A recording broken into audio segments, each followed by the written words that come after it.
Wow, this is going to be my 100th YouTube video. And I'm doing this stand-in, something I've never really done before on this channel. Um, and this video is going to be me showing all my wrestling stuff because this is special. So yeah, but I'm going to start off with this video giving thank yous. I'm gonna sit, so let's see how long I can stand for this video. I don't think I last very long. I'm gonna sit down already. Damn.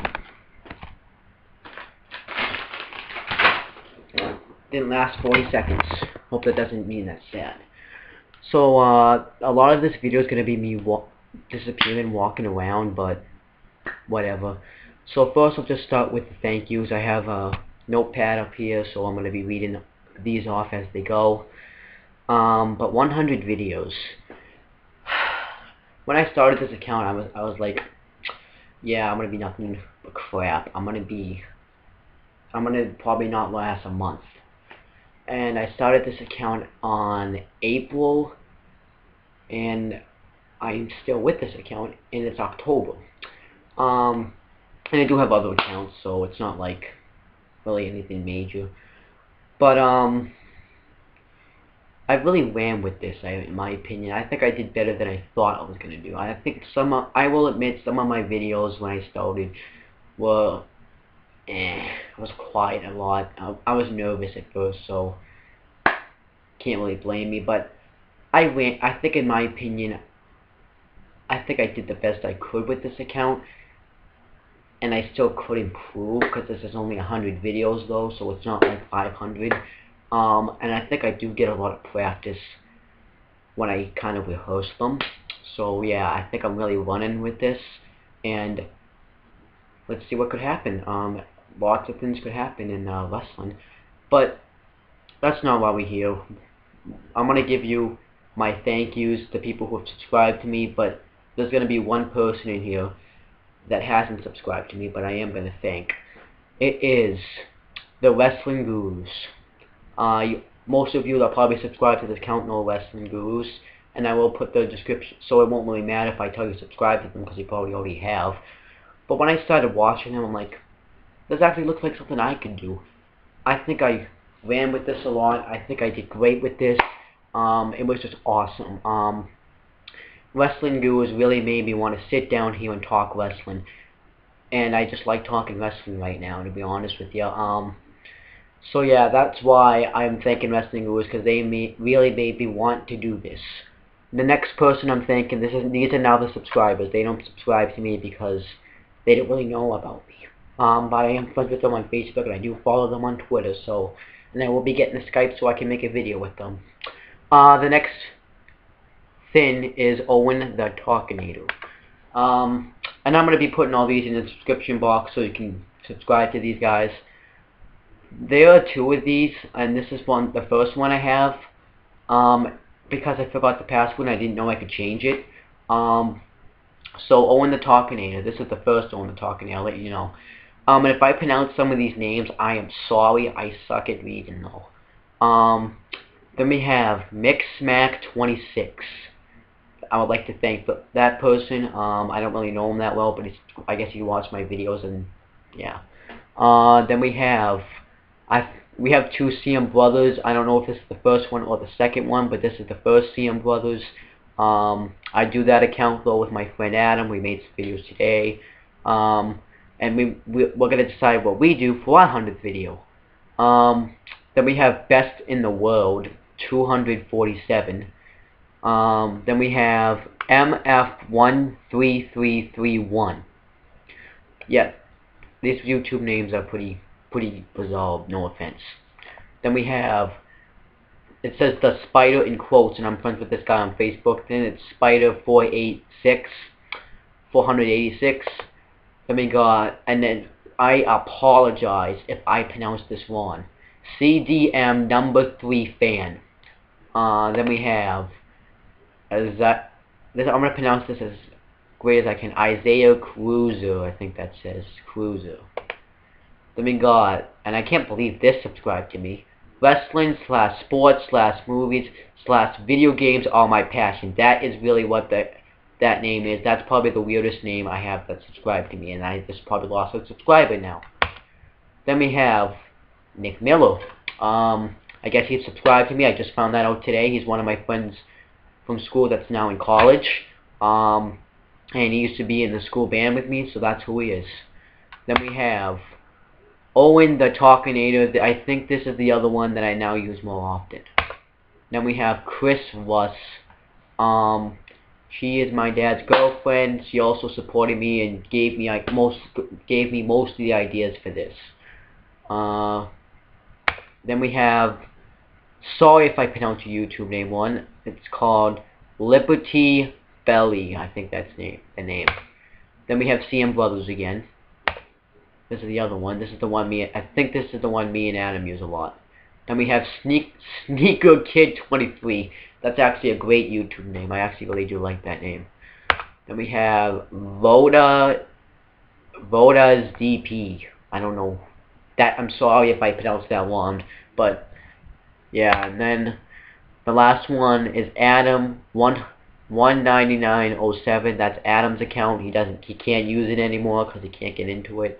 But that's all the thank yous, and I really do mean it when I say thank you. I'm not just saying it, but I really do mean it. It really helps me a lot when you subscribe to me. Yeah, but now I'm gonna get to what I really came here to talk about. I'm gonna talk about all my wrestling stuff I have. And SpongeBob is not a wrestler. I wish he was, but he's not. But he did wrestle in an episode before when I reviewed that, but he did wrestle. But I'm going to get to my stuff. I think I'm going to do the posters first, so we can just get them back up there. So here's my posters, and I'm going to have to stand up so I walk around. I think I'm going to show the best one I have. I don't think it's going to fit on this camera. I went to a wrestling event, and we made like this, I guess my dad made this collage. I'm going to try to fit this as much as I can on the camera. Let me see if I can fit it up here. This is the collage that I have. It has Finley and Hornswoggle. This is made in 2008, so most of these wrestlers that are here aren't in the WWE anymore. We have Jeff Hardy and Umaga, Matt Hardy, Mr. Kennedy, ECW. It has the ECW logos, the Raw logo, SmackDown, Rey Mysterio. I think I already said him. Big Daddy V, CM Punk when he had hit. Remember, this was in 2008. MVP, Undertaker. I think that's Trevor Murdoch, Ric Flair, Triple H, Kenny Dykstra, Shawn Michaels, Randy Orton, Hardcore Holly, Super Crazy, Shelton Benjamin. I think that's either. Oh, that's. Who's that? That is. I think that's Johnny Nitro and that's Paul London. I don't know. Did I say Carlito? No, I didn't say Carlito. Carlito. That is. I don't know who that is. Boogeyman, and that is all that's on this collage. But I really do like this collage. When it's time, I think I'll put this back up. Then we have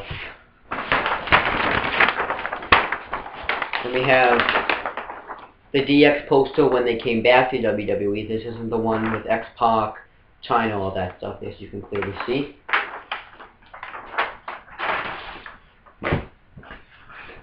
Then we have the John Cena poster.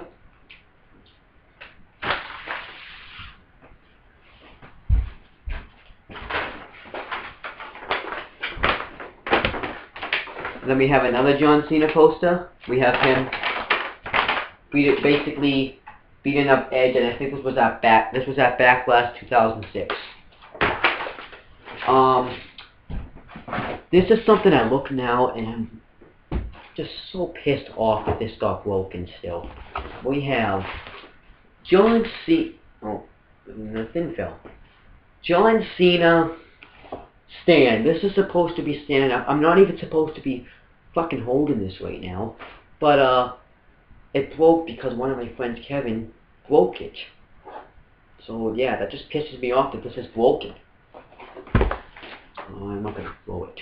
I think that's all my posters though. I thought I had another one. Do I have it still? No, it's gone. I was certain I had another one. Get this stuff right here. Sorry, this is last minute stuff, but it is what it is. But yeah, that was all my posters. Not very many posters, but that's all of them. So I think now I'm gonna do. What do I do now? I don't even know what else to do. I think my DVDs are gonna I guess I can do WWE games.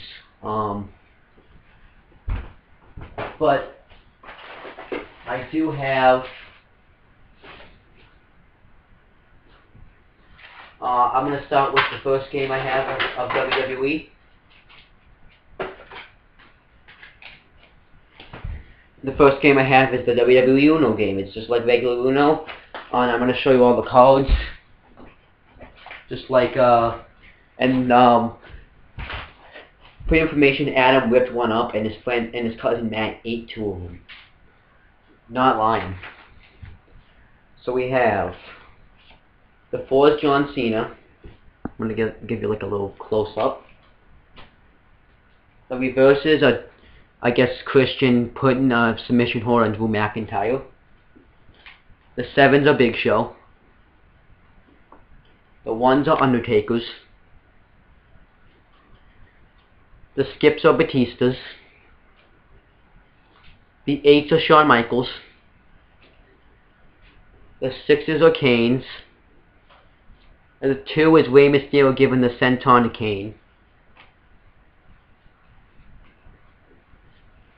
The 3 is the Triple H.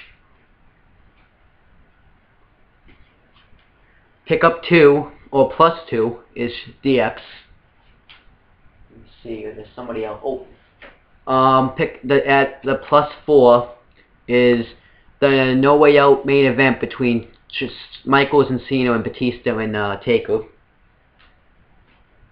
The 9's Randy Orton, Chris's favorite WWE superstar currently. Let's see, where is, I think there's something else. The 9, oh, the 0. Where's the 0? Oh, 5. 5's Chris Jericho. I have to sit there. Let me see. Oh, there's like this wild card. We don't really know what this is because I lost the instructions. But the wild card, I guess, is like the 2009 Royal Rumble match. And the last card, but least, kind of, is MVP the 0. So that's all my cards. So that's my first game I have. Now I do have another game, but I've never played this game. I just have it, and I'll show you what it is. It is called WWE DVD Board Game, 2nd edition, new game, new rules. I don't know the 1st edition, but I just have this game. I don't really use it at all. I didn't even remember I had this game until I found it. But yeah, I do have that game. I guess I consider this a game, sort of, but not really. We have the John Cena puzzle. I don't like puzzles. I just have this. I haven't even opened this yet. But I hate puzzles. I don't know why I have this. I guess I have it just to have it. So yeah, it's Hereditary. Oh, I actually should announce that some stuff I don't have. I don't have the Elimination Chamber DVD, the John Cena red t-shirt. I don't have the Dolph Ziggler t-shirt, which I'm pissed about. And I think that's it. Oh, and I don't have 2 wrestling guys. They don't move, and I never even opened. Then I do have other stuff. Now I'm gonna get on with my bed stuff. So I'm gonna I just need to take a second to take this stuff off my bed that's not supposed to be there. I don't think you guys ever seen my bed before, and if you have, then wow. Some of you guys actually have that have been to my house. I shouldn't really say that it's weird. So I'm just taking the stuff off that can't be on there right now.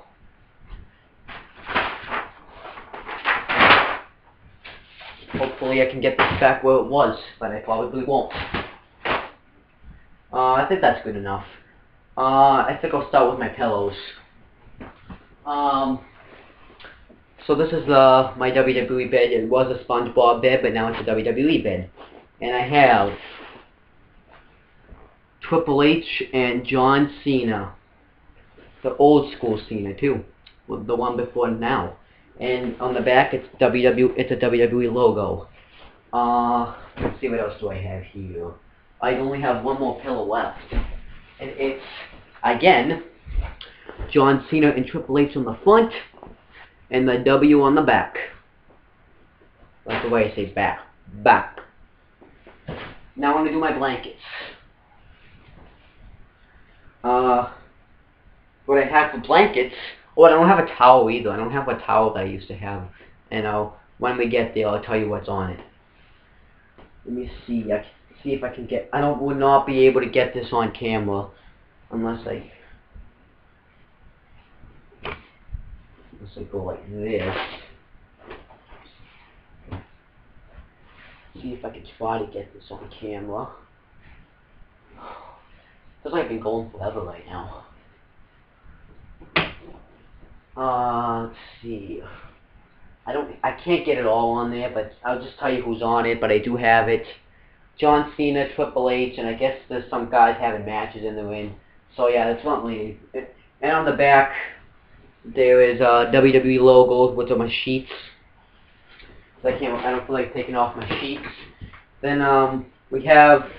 I don't even know why there's a zipper on this. I think this is supposed to be a Snuggie, which I only use as a blanket. Let me see what this is. We have Chris Jericho, Edge, Matt Hardy, Undertaker, John Morrison, and John Cena. Then there's one of the comfiest blanket I have.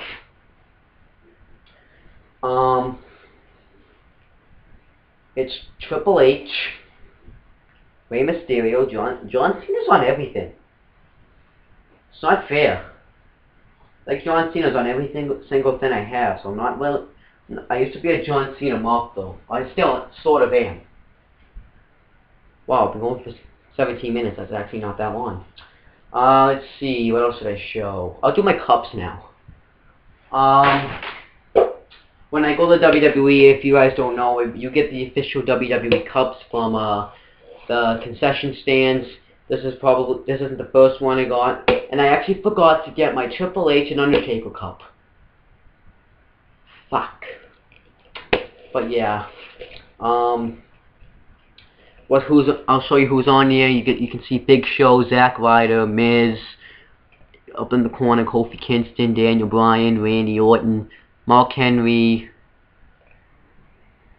Oh, I also have another cup with like Nexus and stuff, but Mark Henry, CM Punk, Alberto Del Rio, Wade Barrett. Did you see Wade? Sheamus. Actually, we have Eve on here, and John Cena and Rey Mysterio. Then if you go back, I think this is actually the same exact cup. Yeah, I have 3 of the same exact cups. I actually didn't know this when I got these cups at the time, so I'm sorry. But then I think this one's different. Oh, this one's the same. Then we have another cup, and when All Stars came out, and I think this was the SummerSlam cups. And why did they sell these at 7-Eleven this year? This is the John Cena from All Stars, and I'll show you. And he does like a fist, and I think he does the "You Can't See Me." He doesn't really show it, but yeah, this is the John Cena cup. But that's all my cups. My cups. It's all my cups. What should I show now? I think I'll show my cards now. I think I have cards in my bag that I took from my mother, so I have to find those. Oh, and they're in my school backpack. Where did I put my school backpack? If I don't remember where I put my school backpack, then we're gonna have a problem. Where did I put my school backpack? Here it is. Alright, so I'm going to show the ones in my backpack first. And I'll read them stuff on the back if needed. I probably shouldn't be taking these out, and I actually just found something that was needed for my math test, but luckily she gave me a new one, so hopefully I aced that test. Probably don't care about that though. I don't know if I consider this a code, but I'm just going to show this now since I can't show the towel. This is the towel I got, and it has these wrestlers that are on this thing on it. And it has this on the back. Understand? I think I have actually WWE stuff in there. And I do have tickets, but I can't find them. And they're not tickets for now, so yeah, it's like, they would never trust me with the whole tickets. I probably would lose them in like less than 5 minutes. I have, I'm going to show you this too, just for the hell of it now, since it's kind of a code. The WrestleMania 20, this is, I guess, a ticket. I don't know why this, I got this with one of my wrestling wins, I think. I don't know why it was in there. So let me show my wrestling cards. Alright, so it's gonna be, now this video is gonna probably be mostly me showing my wrestling cards, so if you don't want to watch that, fast forward this and I'll tell you what to fast forward it to. We have Maurice. Oh, that goes this way. I guess I can read the back. The French-Canadian siren lives by the motto, be sexy. The former Divas champion is as deadly with her looks as she is with her in-ring abilities. Once tied to Ted DiBiase Jr., I don't know why he doesn't say it, Maurice shed her golden digger image and left the golden sun high and dry. Then we have Hawk. He's hurting someone. And Hawk, it says, Hawk was one half of the legendary Road Warriors, duo that terrorized tag teams through the 1980s and 90s.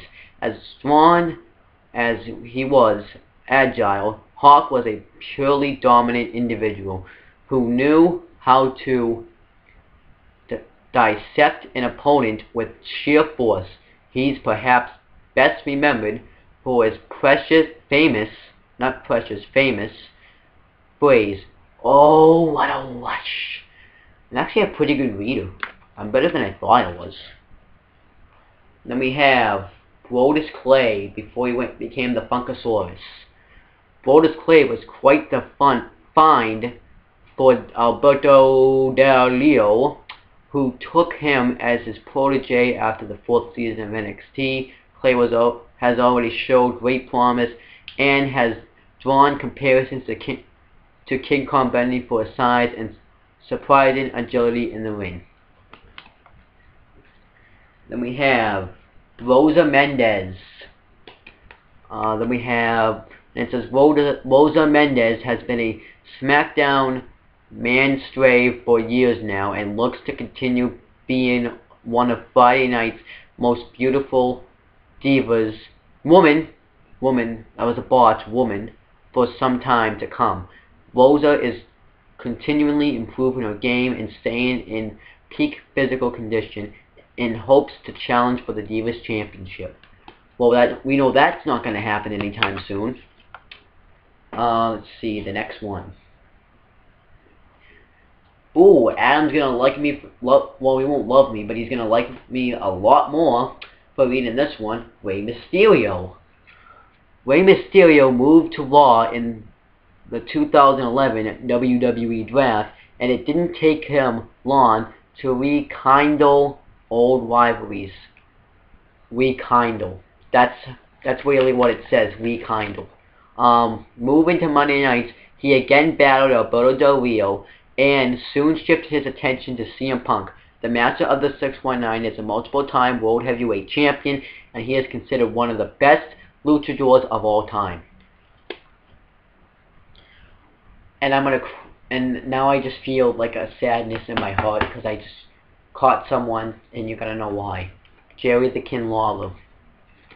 Jerry the King Lawler has never been afraid to step out from behind the commentary table to mix it up in the ring.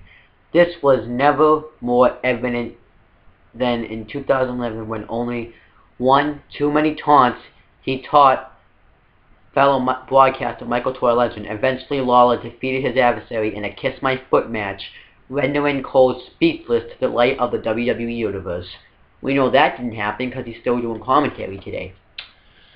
Then we have, and I heard that she got released, Kelly Kelly. In 2011, Kelly ranked on Maxime's Top 100 to the WWE Universe. However, she's unquestionably number one. Kelly's introduction to the ring world came in ECW. Now on Raw, the Blonde Siren has proven to be a dominant diva and is on the hunt for gold. Oh, I think I need to get a drink in a second. My might be doing an intermission. And I found it. Brie Bella. Brie Bella was the first of the twin sisters to win the Divas Championship, but one can easily argue that the title reign belonged to both of them. Thanks to twin magic, and the Bellas have been able to win several matches over the years and ascend to the top of their division.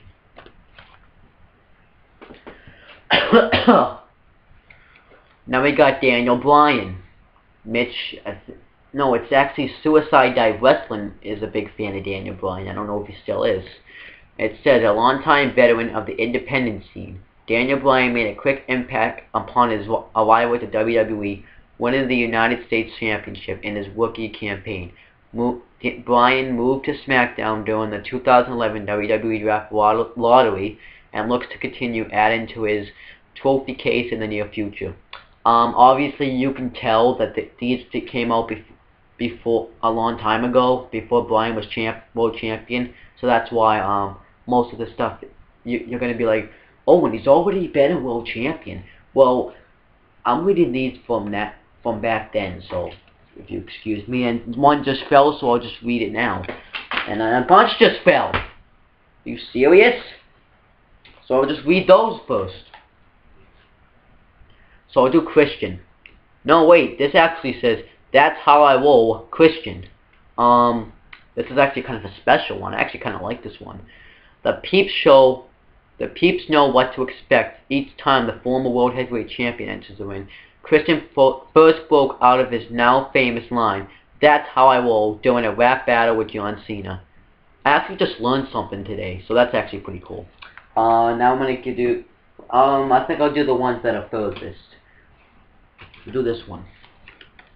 The Iron Sheik, one of the most gifted technical competitors to ever step foot into a WWE ring. The Iron Sheik forever, I think that says, etched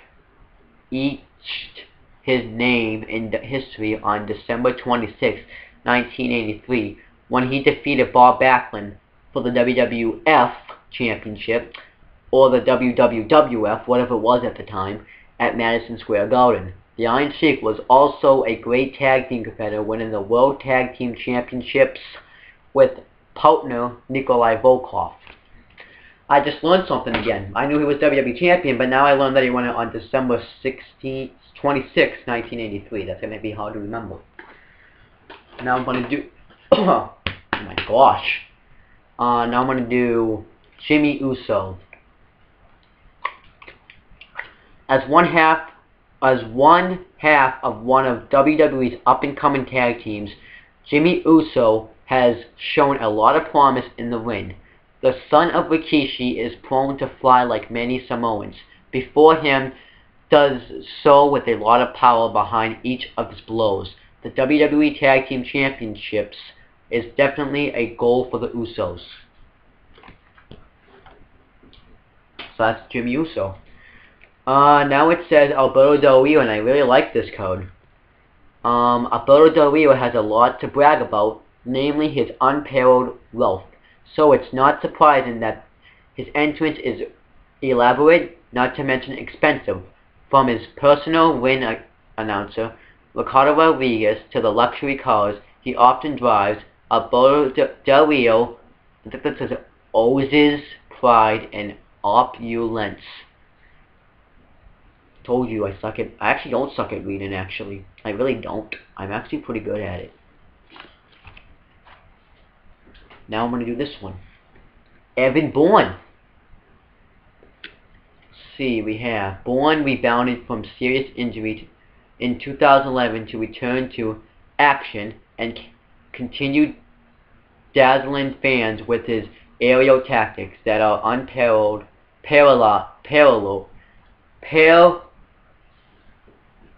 this is going to be hard to say, paralleled, I think that says, unparalleled. It's pretty much paralyzed, except it has, I'm going to spell it for you. UNPARALLELED in WWE. His dynamic airborne maneuver from the top rope is one of the greatest finishers in WWE.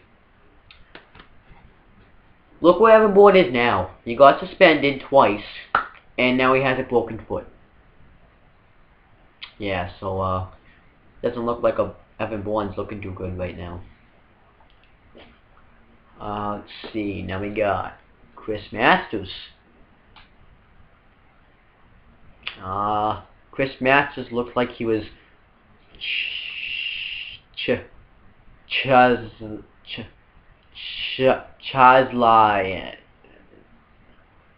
I can't read this word if my life depended on it, so don't use that against me. I don't know what this word says, so I'm going to spell the words I don't know. CHISELED, from a block of granite. I'm going to spell this word. GRANITE. The masterpiece, this is in quotes, masterpiece, has been one of WWE's most durable veterans, taking on any and all comers over the course of his career. Masters continues to roll through opponents thanks in large part to his master lock submission hold. Yeah, then he turns face, it does nothing, and leaves. Well, it was released anyways. I think he requested it, to be honest with you, but CM Punk did say that John Laurinaitis did it through a telephone, and it wasn't one of these, but yeah, but turning him face was probably the worst thing you could ever do to Chris Masters. To be honest with you, just be honest. Then we have Chavo Guerrero.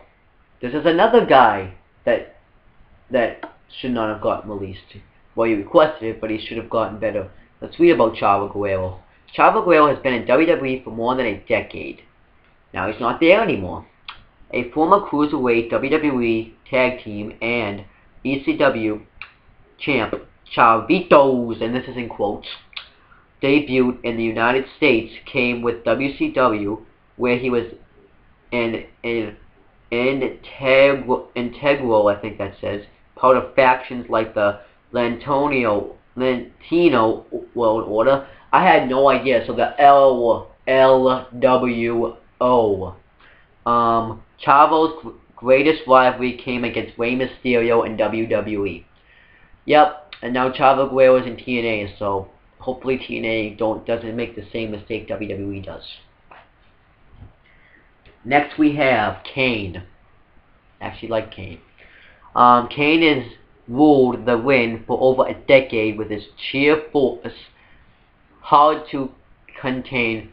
Once unleashed on an opponent, the, quote, Big Red Monster, unquote, has been a true powerhouse in the ring and continues to terrorize the WWE roster with his unique ability to mix high-impact moves with a flair for flying. Kane is undoubtedly, I think that says, a future WWE Hall of Famer. No shit. And Daniel Bryan again. Justin Roberts. I'm actually going to read about Justin Roberts. Justin Roberts. It feels like I'm like an English guy with that say, yeah, Roberts. Sounds like a rabbit.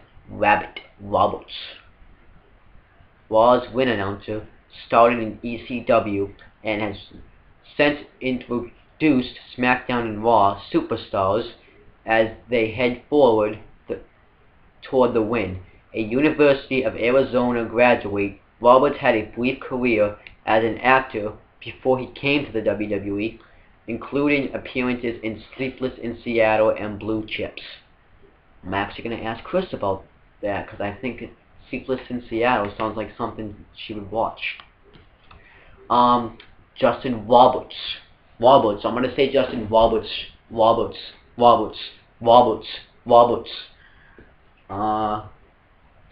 Hacksaw Jim... wait, it's upside down. Hacksaw Jim Duggan. Hacksaw Jim Duggan was inducted into the WWE Hall of Fame in 2011. He was? Actually completely forgot about that. After a career that saw him develop into one of the most popular stars ever, Duggan was trained by High Chief Peter Maivia and Fred Von Erich, and started his career in Mid-South in the early 80s. Duggan still competed in WWE as recently as 2009.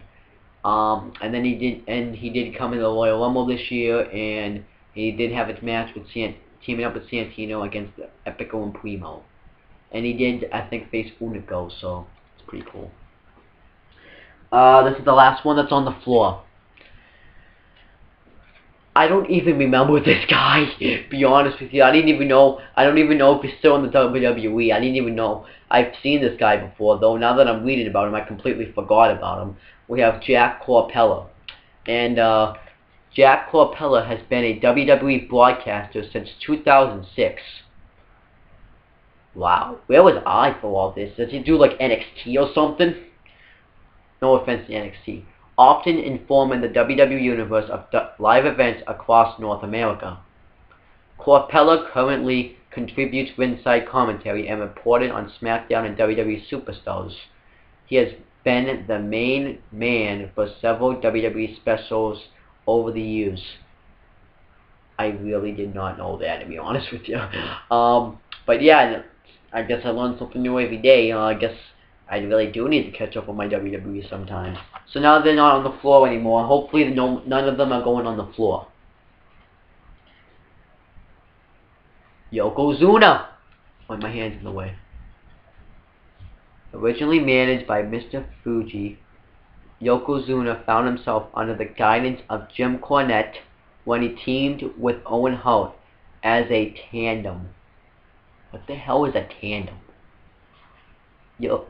Yokozuna and Hart were among the most feared teams of the 1990s.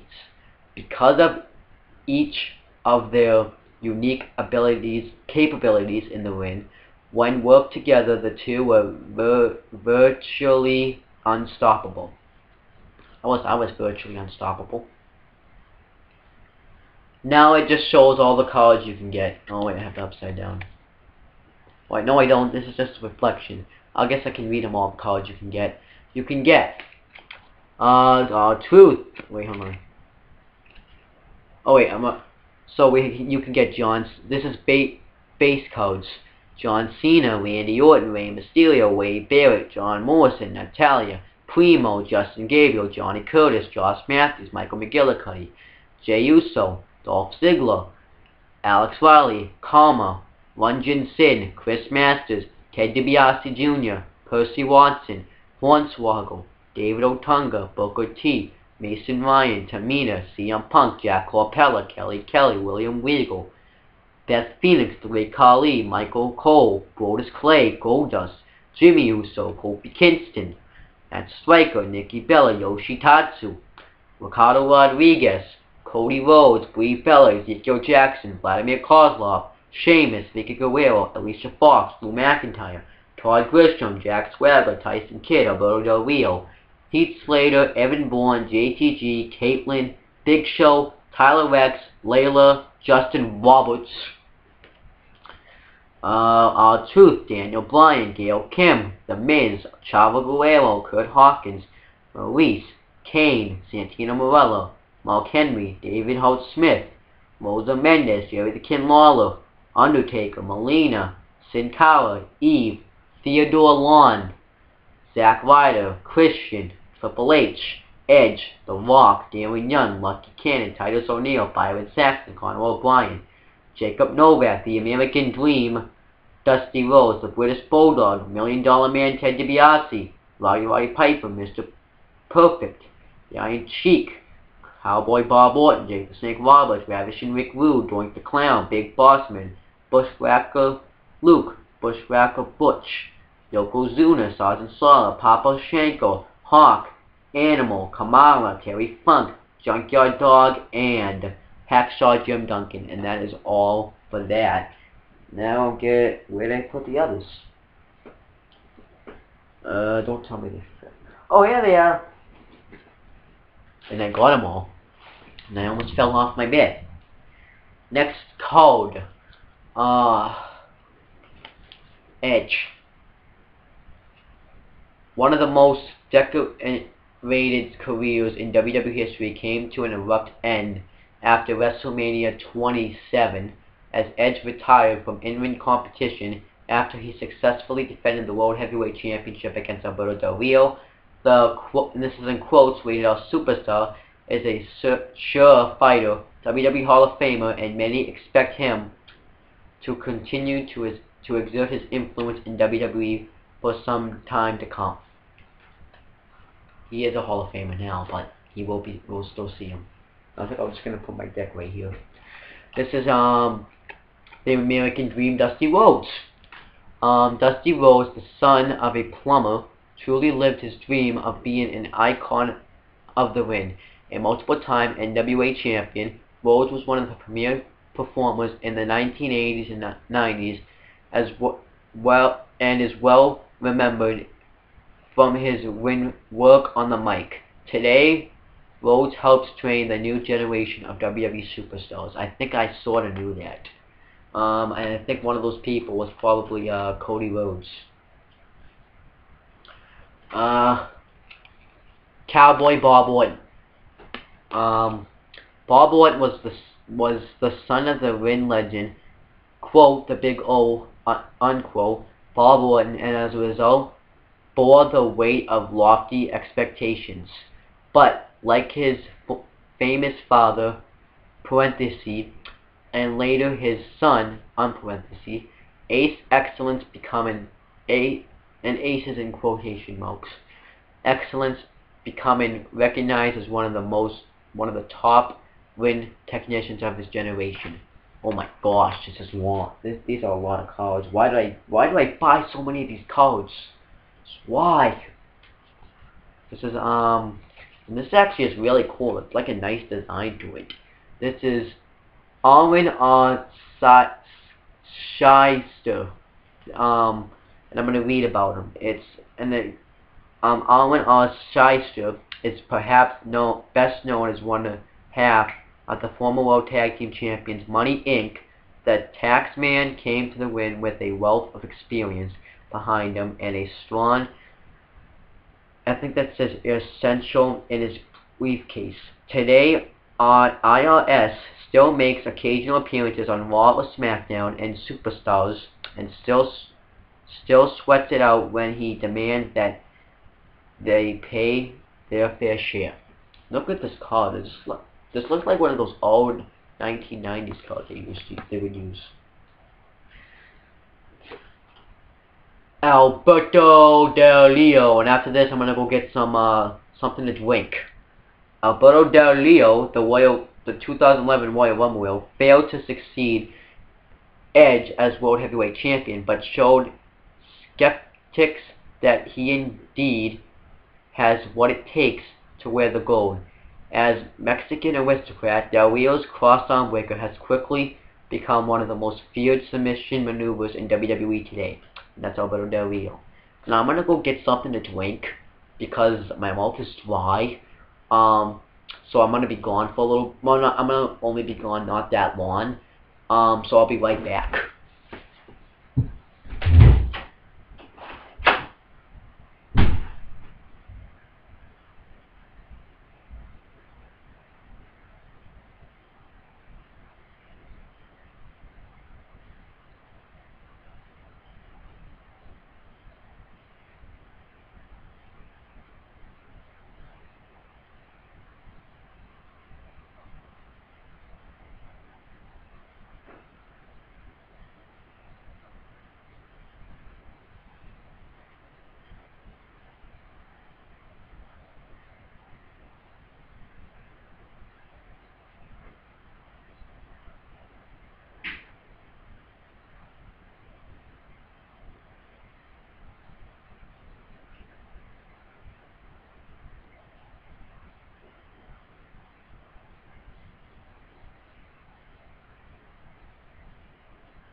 What am I gonna put? Oh, on the floor. Hopefully this won't spill like that on CM Brothers. Okay. This one is actually 2 in 1. Hold on, I'm still kind of out of breath.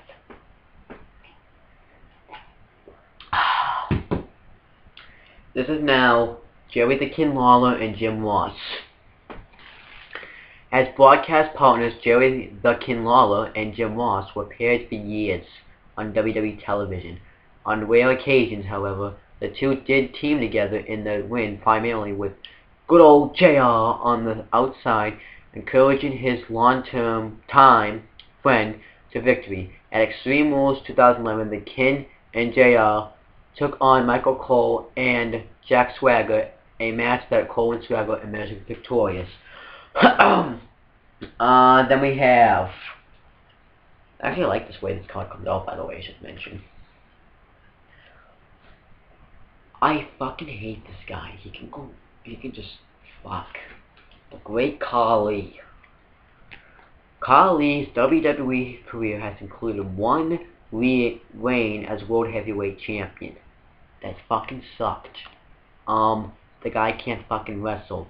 In more recent times, Khali seemed to be more concerned with entertaining fans with his kiss cam and other antics than focused on gaining the title. With Jinder Mahal now guiding him, however, Khali looks to get back on top of SmackDown, and that's never gonna fucking happen. He's not even with Mahal anymore. I don't even know what the hell he is. So Khali, that's what I think of you right there. Then we have Kurt Hawkins. Kurt Hawkins is considered by many to be one of the WWE's top future stars. The former tag team partner of Zack Ryder moved to Raw in the 2011 WWE Supplemental Draft, and if you don't know what that is, that was a draft that did on the computer, and has staked out a solid run on WWE Superstars, battling the likes of JTG and Trent Barretta.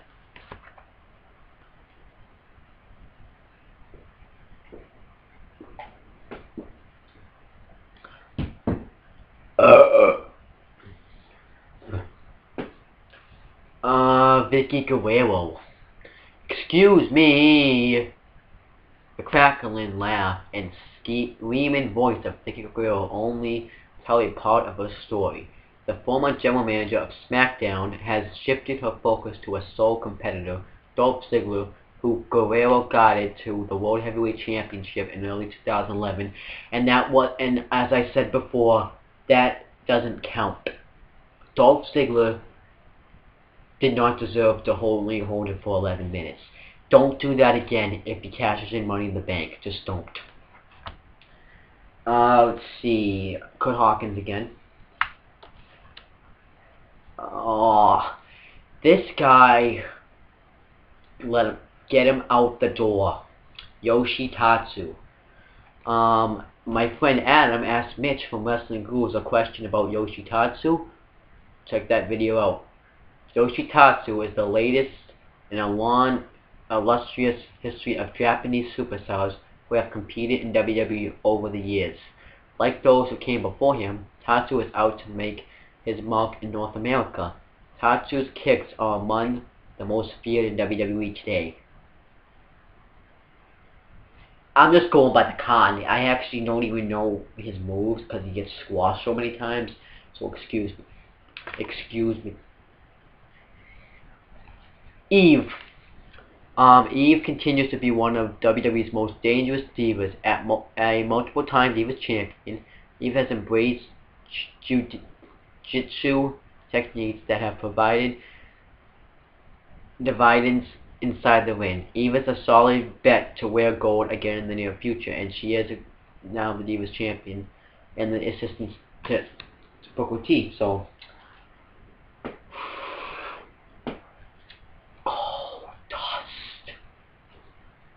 Goldust continues to be one of WWE's most respected superstars. A longtime veteran of the ring, the Bizarre One has held the World Tag Team Championships and Intercontinental titles in his lengthy career. A master in ring psychology, Goldust often uses unusual tactics to get under the skin of his opponents. I hate this guy too. And for some odd reason, my dad's girlfriend Chris thinks this guy is funny. And he's not funny. Santino and Morella. And this card is actually going to make me say good things. Like Yoshitatsu and the Great Khali. And I'm going to read what it says. While many competitors will dismiss Santino as being a comedic fool, and he is, the Italian sensation has proven constantly that he's extremely dangerous in the ring. No, he is not dangerous. Santino counts the Intercontinental and WWE Tag Team titles in the United States among the trophies in his collection and is always on the hunt for more gold. I hope he doesn't get any more gold. Please don't let this guy get any more championship gold. I'm just going to say that right now. Doink the Clown. Doink the Clown. In all his years in WWE, Doink the Clown may not have frustrated an opponent more than Jerry the King Lawler. Eventually, the King did not appreciate this court gesture, and the two found themselves as captains of opposite teams at the 1994 Survivor Series, with Doink's crew, Clown or Us, picking up the win. I didn't know that.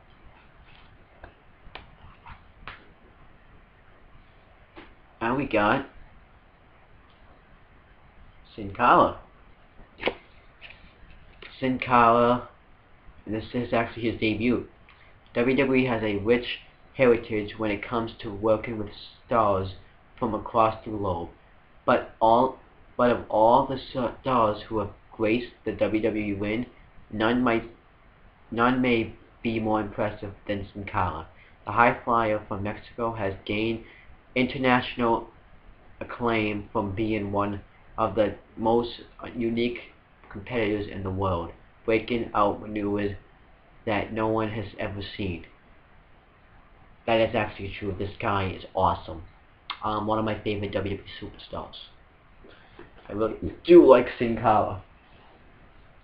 Next one, Terry Funk, and actually, I really like this craftsmanship. I actually, for Christmas, right now, I'm gonna ask for cards. Terry Funk was one of the fiercest competitors of all time. The willingly Texan competitor of a family who were born to compete in the ring. His father, Dory Sir, and brother, Dory Jr., were also true legends of the ring. Terry is a former NWA and ECW champion and a WWE Hall of Famer. I actually didn't know he was a Hall of Famer. Learn something new every day. I actually like this guy. Drew McIntyre. After pursuing a relationship with Caitlyn and failing to draw the Diva's affection, Drew McIntyre refocused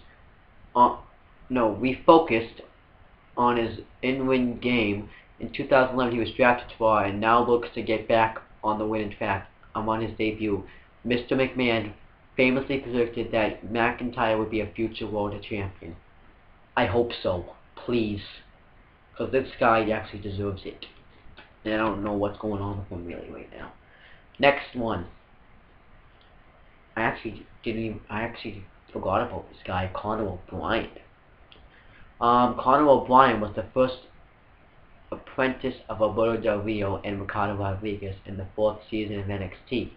Before being the second prospect eliminated during the redemption season, however, O'Brien was paired with Vladimir Kozlov and maintained a much longer life in the competition.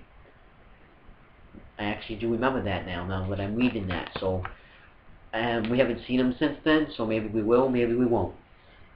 Let me get some Pepsi. Now he does commentary for NXT. This is Byron Saxton.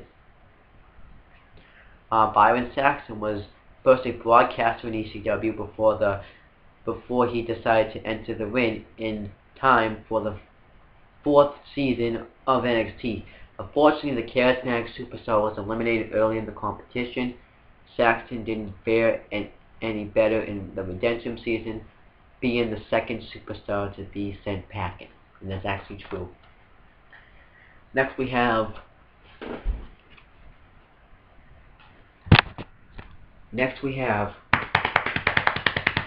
Kamala.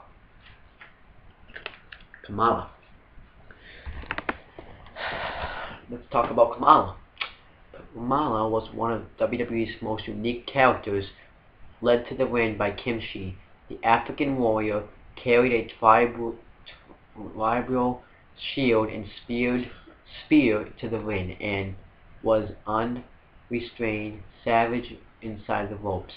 Kamala will forever be remembered for his battles against all-time greats like Andre the Giant.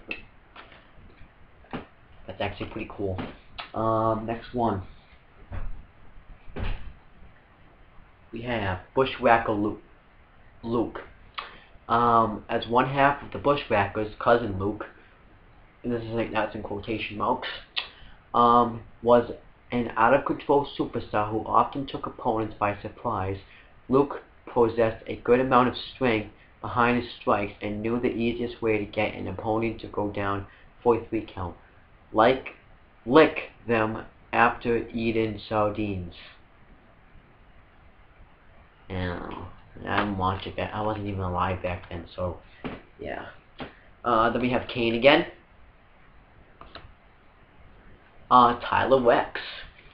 Tyler Rex is an absolute monster in the ring. Standing at 6'3", Rex made his debut in ECW in mid-2009, and when the brand closed, Rex moved to SmackDown. During this time, Rex made an impact of Friday nights by being a part of SmackDown's victorious Bragging Rights 2011 team. Rex moved to Raw in the 2011 WWE Supplemental Draft. It's actually true, he did move to Raw. I don't know why it's all sticky though, like that. So, Junkyard Dog. Junkyard Dog was a larger-than-life hero in the ring, one of the toughest men to ever step foot on the canvas. The Junkyard Dog was solidly built and explosive in his strikes. As much as he was all business in the ring, JYD knew how to have fun and entertain fans like no other superstar in WWE history. And now we have the top. Now we have. Let's see. We have the top 2011 Tops WWE checklist, and I'm going to read them to you again. So this is the catchy phrases: John Cena, The Miz, The Rock, Undertaker, Triple H, Rey Mysterio, Christian, Zack Ryder, Goldust, and Vickie Guerrero. And this is the autographs: Brie Bella, Nikki Bella, David Otunga, Michael McGillicuddy, Big Show, Mark Henry, Sin Cara, Drew McIntyre, John Cena, R-Truth, Eve, Kofi Kingston, Alberto Del Rio, Christian, The Miz, Alex Riley, Randy Orton, Evan Bourne, Kane, and Ezekiel Jackson. Now this is the dual autographs: Brie Bella and Nikki Bella, David Otunga, Michael McGillicuddy, Big Show and Mark Henry, Sin Cara and Drew McIntyre, John Cena and R-Truth, Eve and Kofi Kingston, Alberto Del Rio and Christian, The Miz and Alex Riley, Randy Orton and Evan Bourne, Kane and Ezekiel Jackson. Now this is the superstar swatches: Stone Cold Steve Austin, Randy Orton, The Miz, Christian, Sheamus, Kofi Kingston, Wade Barrett, R-Truth, Jack Swagger, Santino Marella, Daniel Bryan, Cody Rhodes, Drew McIntyre, Ted DiBiase Jr., and Heath Slater.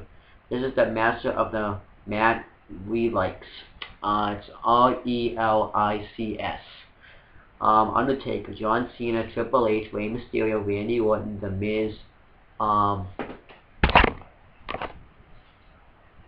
Big Show, Kofi Kingston, Sheamus, Alberto Del Rio, Kane, Christian, Jack Swagger, Sin Cara, Wade Barrett, John Morrison, Drew McIntyre, Daniel Bryan, Cody Rhodes, Ted DiBiase Jr., Dolph Ziggler, Santino Marella, R-Truth, Great Khali, and Mark Henry. This is the ringside, R-E-L-I-C-S.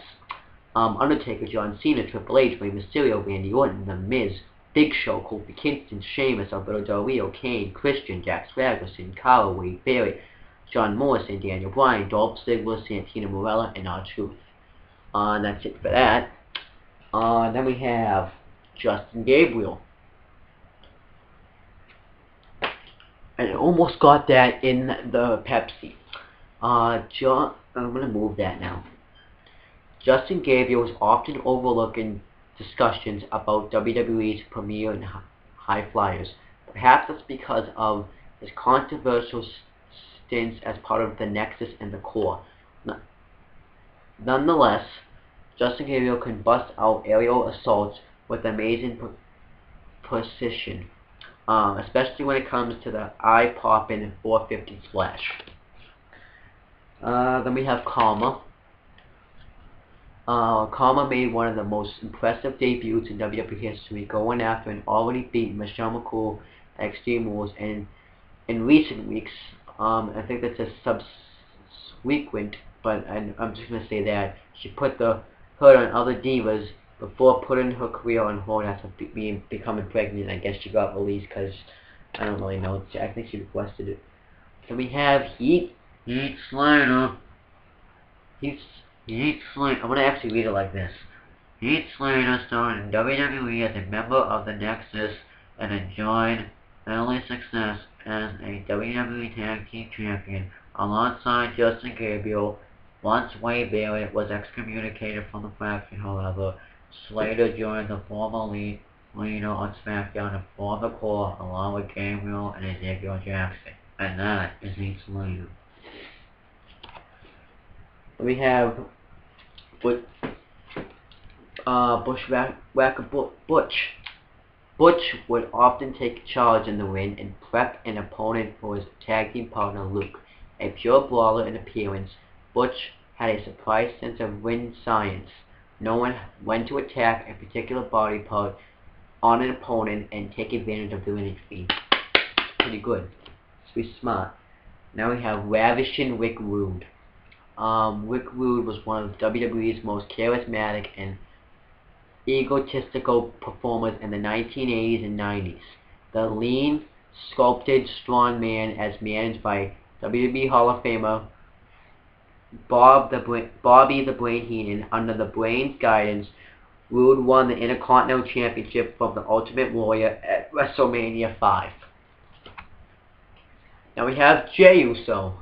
One half of the Usos, Jey is carrying on the tradition of Samoans in WWE. Like those who came before him, Uso is solidly built and has all the tools to get it done inside the ring. Jey's father Rikishi was a standout in WWE during the Attitude Era and held various championships. I was actually expecting this to say the same thing about Jimmy Uso, but it didn't. Now we have... Whoa! You'll be smoking mirrors, because this is Cody Rhodes. Let's see what it says about him.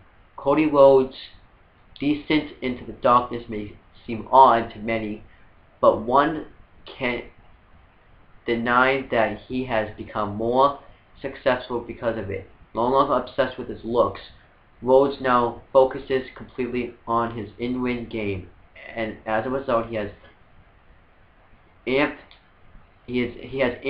up his performance in the ring and looks to be a future world champion. I hope so, because it doesn't look like he's going to be a world champion now, the way his career is going. Oh, I hate this guy. Mason Ryan. Mason Ryan's intensity is unmatched in the ring. The enforcer of the new Nexus has made a certified impact in WWE just months into his career. The European strongman added much-needed muscle to the group that has taken Raw by storm all over again, and he looks to continue his domination in WWE for years to come. I haven't seen him, so I don't think he's going to be dominating anybody anytime soon. And the other thing is, he's not even good. He's a Batista ripoff. So yeah, that's what I have to say about Mason Ryan. Sin Cara. I think I just read about his debut, so I'll read about him. Sin Cara arrived in WWE to great anticipation. One of the greatest luchadors to come out of Mexico in recent years, Cara has already gained a solid following in WWE. His unique aerial of high-flying assaults and memorizing acrobats keeps opponents on their heels and fans on their feet.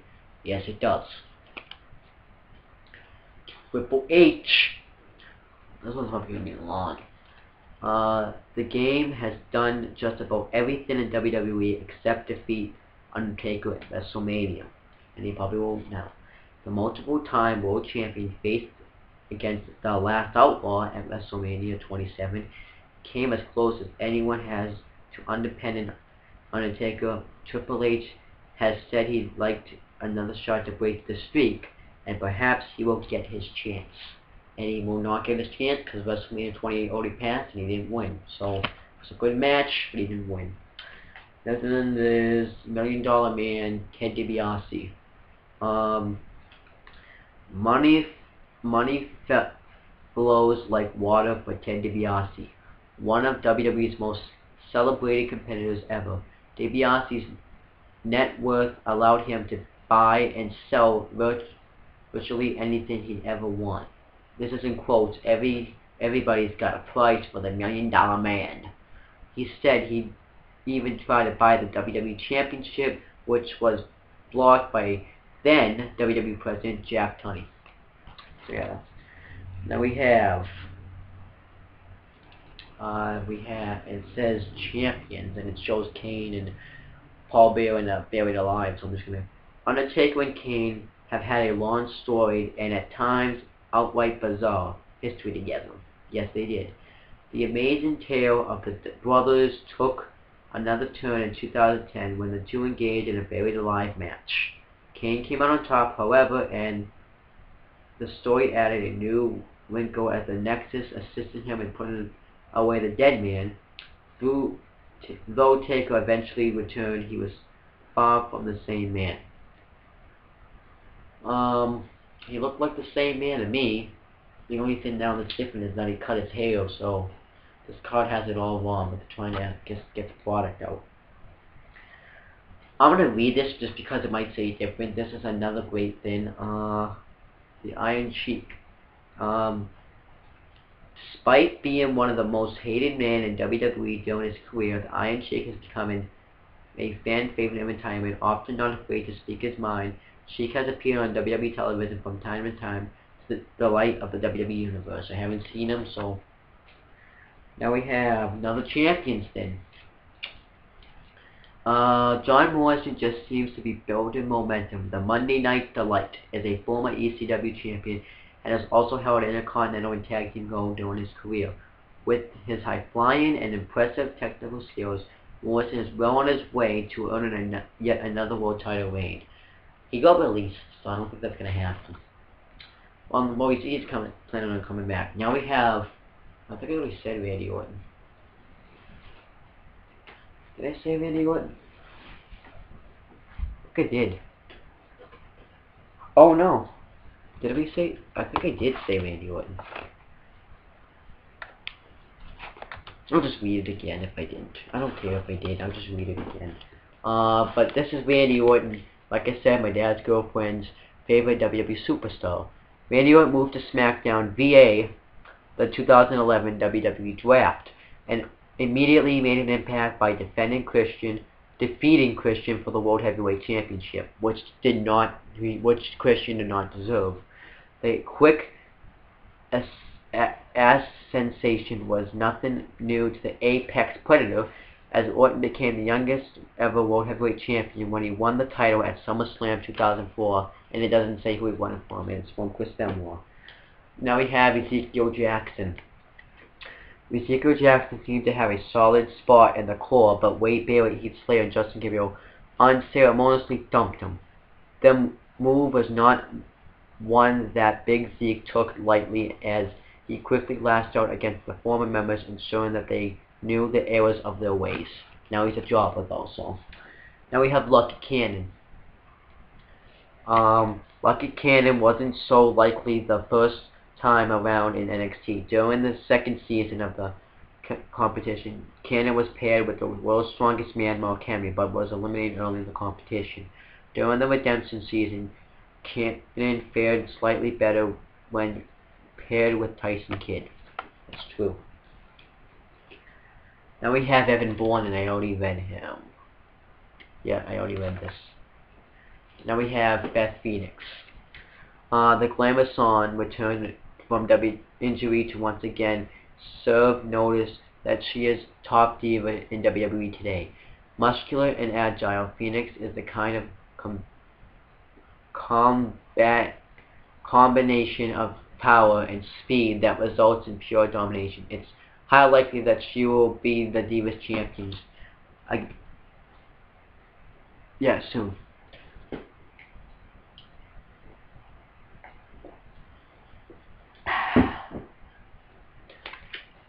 Wade Barrett. Wade Barrett seemed to have a brotherhood in the core, which formed soon after he was unceremoniously dumped from the Nexus in favor of CM Punk. But the tide soon turned on SmackDown, as well as the NXT Season 1 winner left the new faction to venture out on his own. Then we have Bushwhacker Luke, and actually Wade Barrett went on to become the core. In the core, then he went on his own. Then we have Terry Funk, and this is actually different. Funk's legendary career included reigns as both the NWA and ECW champion, the only man to ever pull off the feat, I don't know what that means, as WWE Hall of Famer. Funk was the grandfather of hardcore champion competition, and more often than not, put his body at risk to weaken his foes in the ring. Yes, he did. Then we have Johnny Curtis. It's Johnny Curtis. A former NXT winner, Johnny Curtis possesses an unamazing ring background and was originally trained by the late WWE Hall of Famer Killer Kowalski. Actually, didn't know that. Curtis has been in the industry for over a decade. Now on SmackDown, Curtis looks for an opportunity to finally get what he's always dreamed of, a World Championship. That's not going to happen because the last time I saw him, he lost to Ryback on Superstars. Then we got the WWE Champions thing again. It says, John Cena and the Miz barely had time to process the WWE Tag Team Championship victory before they were forced to defend their titles. Slater and Gabriel invoked the rematch clause. The same night, they lost the gold, and in part thanks to the Miz, Abandon and his partner were able to regain the championship for their third regain. They should have just lost. I mean, Gabriel and Slater should have just retained the belts and just kept the first one going. I don't know why they have read it twice. They just, yeah. I actually like this one. Look at this. This is the Masters of the Mat. This is Kane. Look at this. This looks fucking awesome. Like this thing, I like this. This is probably the best one ever, to be honest with you. It says, congratulations, you have just received the Matt Relax College of Kane from Top 2011 Top WWE. Wow, this is pretty cool. I really want to look at this, but I don't have time. I'm gonna keep these cards forever, and this is probably gonna be the one that I do not want to lose because this is awesome. Wow. Man, how long have I been going? I've been going for an hour and 47 minutes. No, hour, 14 minutes and 50 seconds. Well, that's a long time. Nothing felt, is it? Now I'm gonna go again. Now we have Dolph Ziggler. As one day regain as World Heavyweight Champion was enough of a taste of the promised land to get Dolph Ziggler hungry for many more opportunities to possess the gold.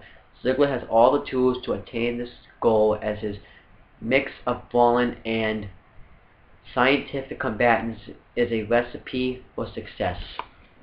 Well, he's Mr. Money in the Bank, so hopefully they won't make him fail.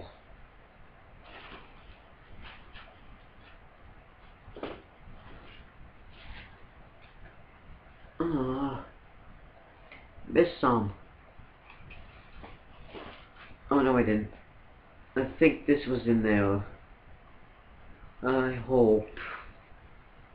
No, these were in there, so I'll just put them over here for now. I'll get them when I'm done. I'm gonna actually get on my bed for a little bit. I'm gonna keep pushing this close. I'm gonna push this closer. I'm actually gonna have to get up, and I'm not gonna want to get up. It's probably the longest. No, actually no. I don't think this is the longest. Now we have Zack Ryder. I'm gonna put. Zack Ryder has become a cult favorite in WWE, thanks in large part to his popular videos blog on YouTube, The Long Island IC. A lifelong WWE fan processes. I'm gonna spell out the word for you because I don't know how to spell this word. To be honest with you, so I'm sorry. No, I don't know. I don't know how to say this word, so I'm sorry, but I just don't know. So yeah, the next word. So the word is IMMENSE. That's really the word. I'm not gonna lie to you right now. That is really the word.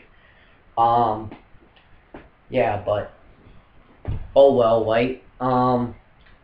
Skills in the win. It shows more determination that just move about anyone else on the roster, which he proved as a former World Tag Team Champion.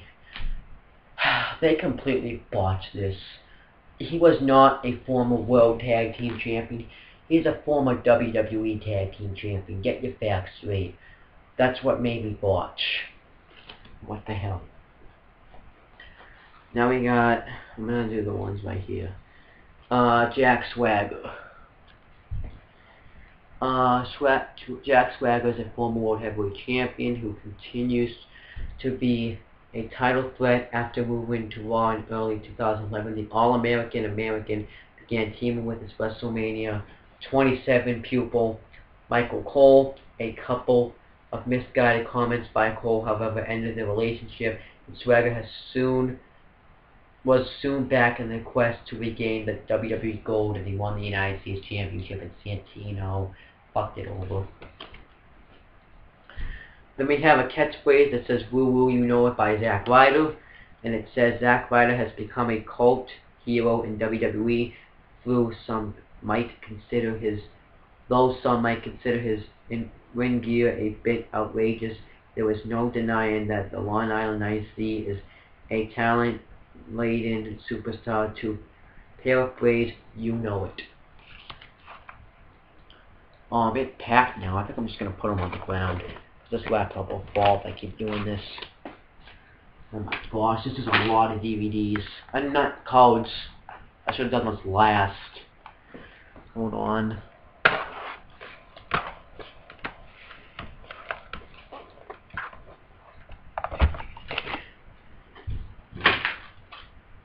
Oh my gosh. David Otunga.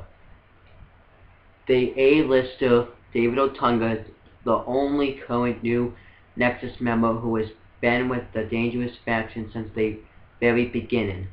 Already counting a pair of WWE Tag Team Championships regained on his resume, Otunga shows great promise in the ring and looks to rise to the top of WWE in no time. Let me tell you something.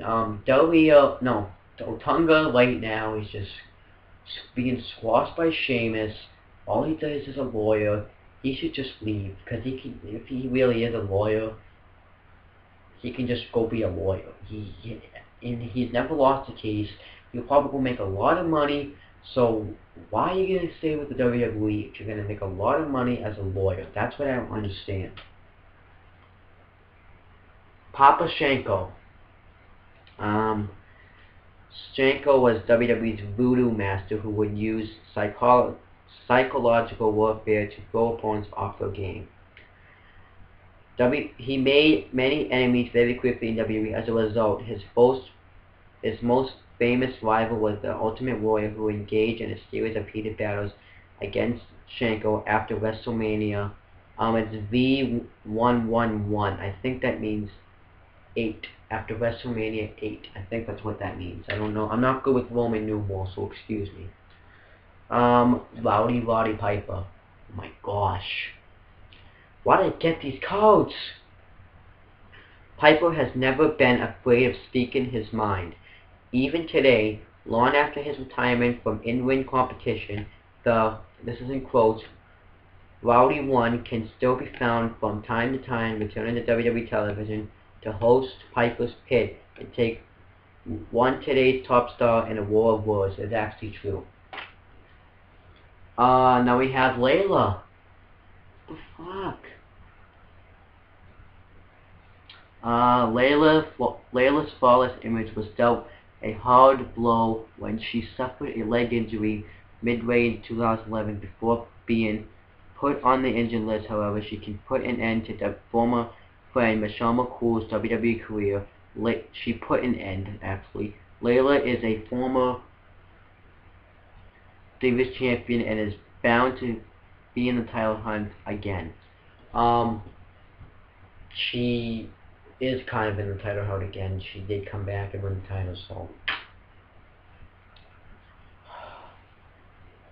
What the fuck? Won Jin Sin. Being a part of a family in WWE can be grueling, to say the least. Won Jin Sin knows extended relationships turned sour as well as anyone after the Great Khali not only left his brother, but also beat him senseless in June 2011. Who gives a rat's ass? Primo. As a member of Puerto Rico's famed family, Colon family, Primo becomes by his amazing aerial tactics naturally. The former unified WWE Tag Team Champ is gifted in style of Lucha Libre while also possessing impressive physical strength. Singles gold is Primo's next in pursuit inside the ring. Well, right now it's with Primo and Epic also. Ricardo Rodriguez. Roberto Del Rio's personal ring announcer has stepped in the line of fire several times for the Mexican aristocrat, but the punishment Ricardo Rodriguez has endured for his employer was never as brutal as the beating he suffered at the hands of Big Show during WWE All-Star Night on Raw in June 2011 when he was knocked unconscious. That actually is true. I don't think we'll ever suffer a worse beating than that. Todd Grisham. Todd Grisham has worked in all broadcasting areas in WWE. In his 7-year career with WWE, he has been in the play-by-play man for ECW, SmackDown, NXT, and on occasion Raw. Grisham has also been a backstage interviewer and hosted several DVDs and a variety of other programs. Ted DiBiase Jr. Ted DiBiase Jr.'s career seemed to be in a downward spiral after he and Maurice split. However, a move to SmackDown allowed the third generation superstar to reunite with his former legacy tag team partner Cody Rhodes. As a result, DiBiase Jr.'s future is looking brighter every day.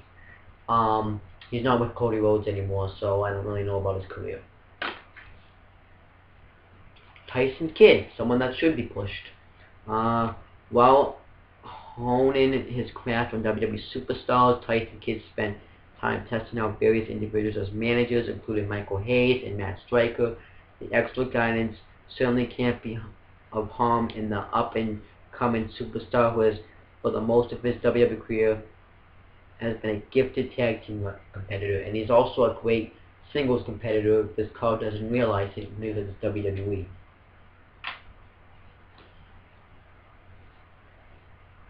Tamina.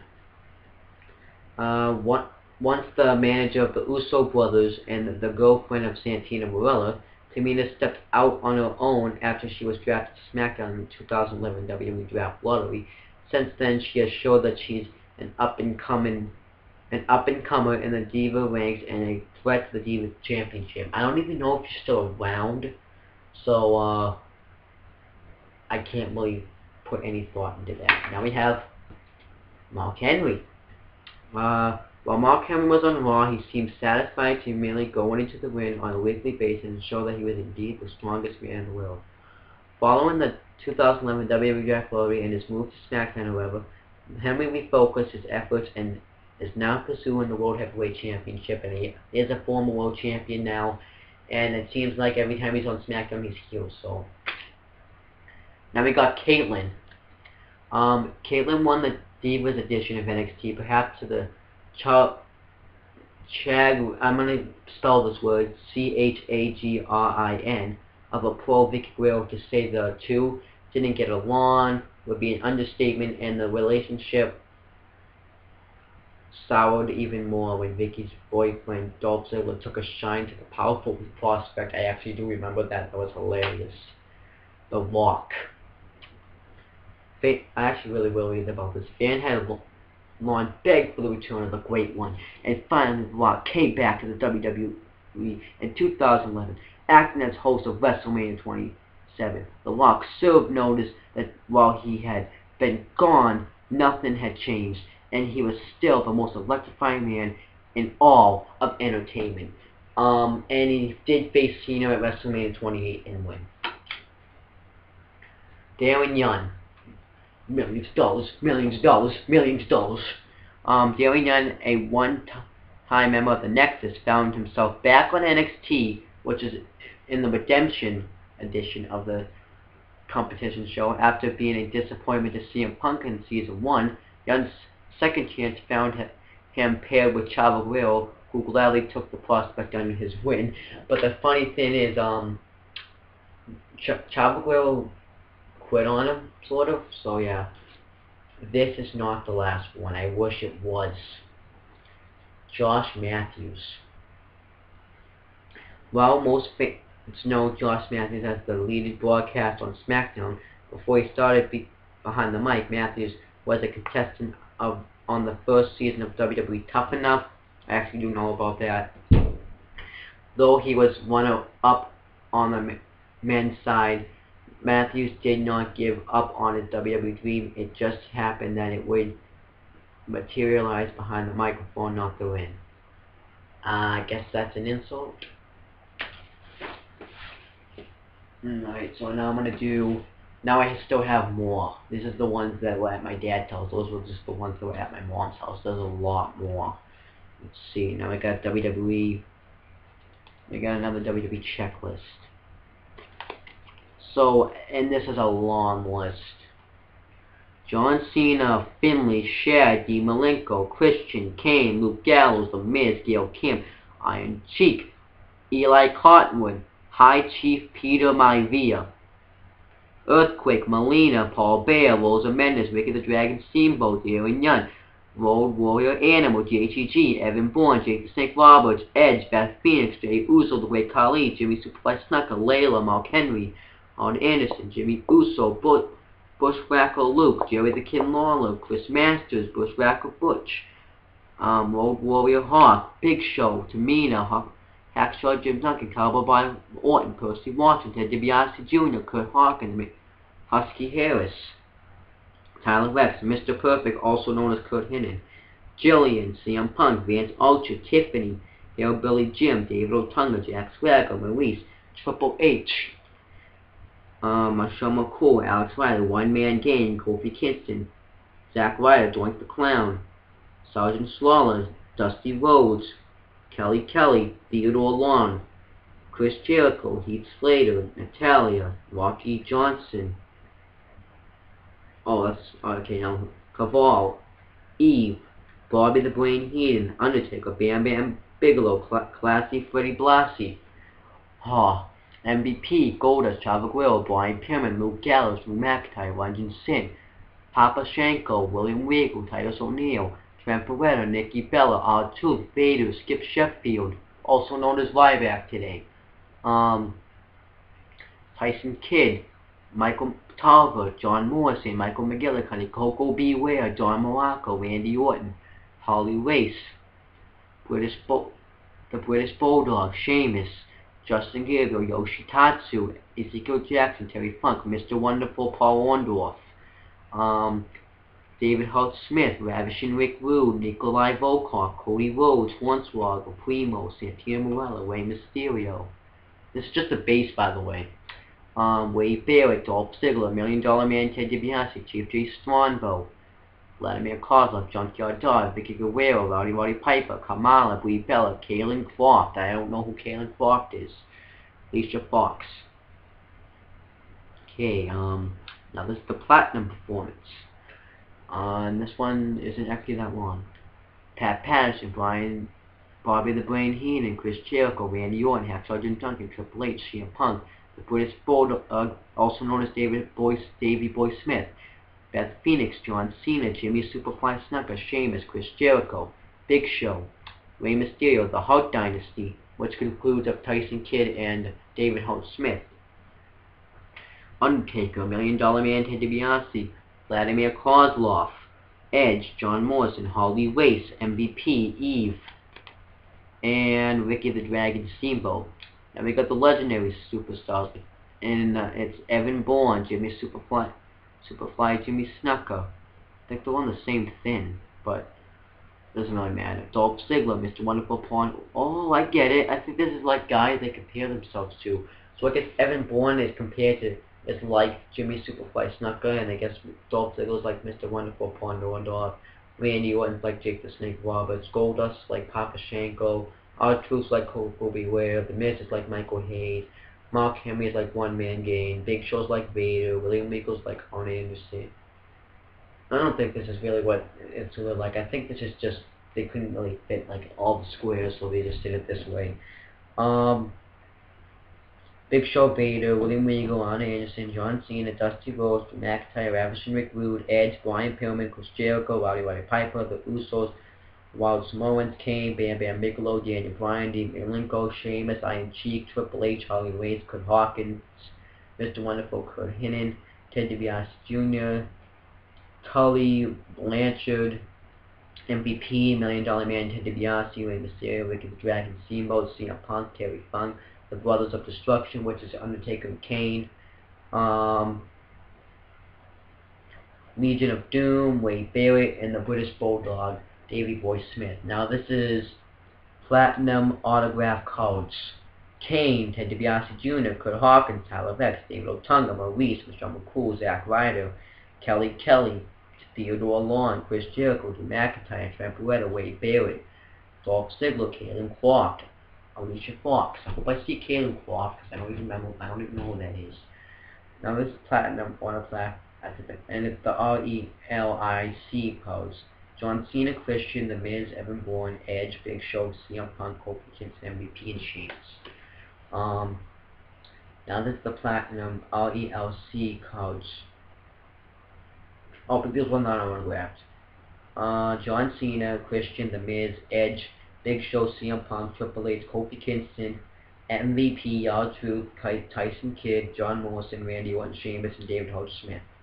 Now this is the Platinum Triple RELIC codes.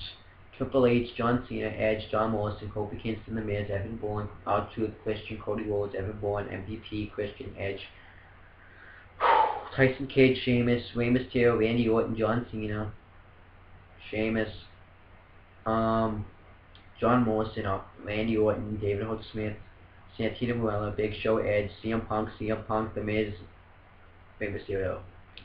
I guess that Triple H, John Cena, and Edge were all together. Morrison, Kofi, and Miz were together. Bourne, Truth, and Christian together. Rhodes, Bourne, and MVP together. Christian, Edge, and Tyson Kidd actually all the Canadians, so that makes sense.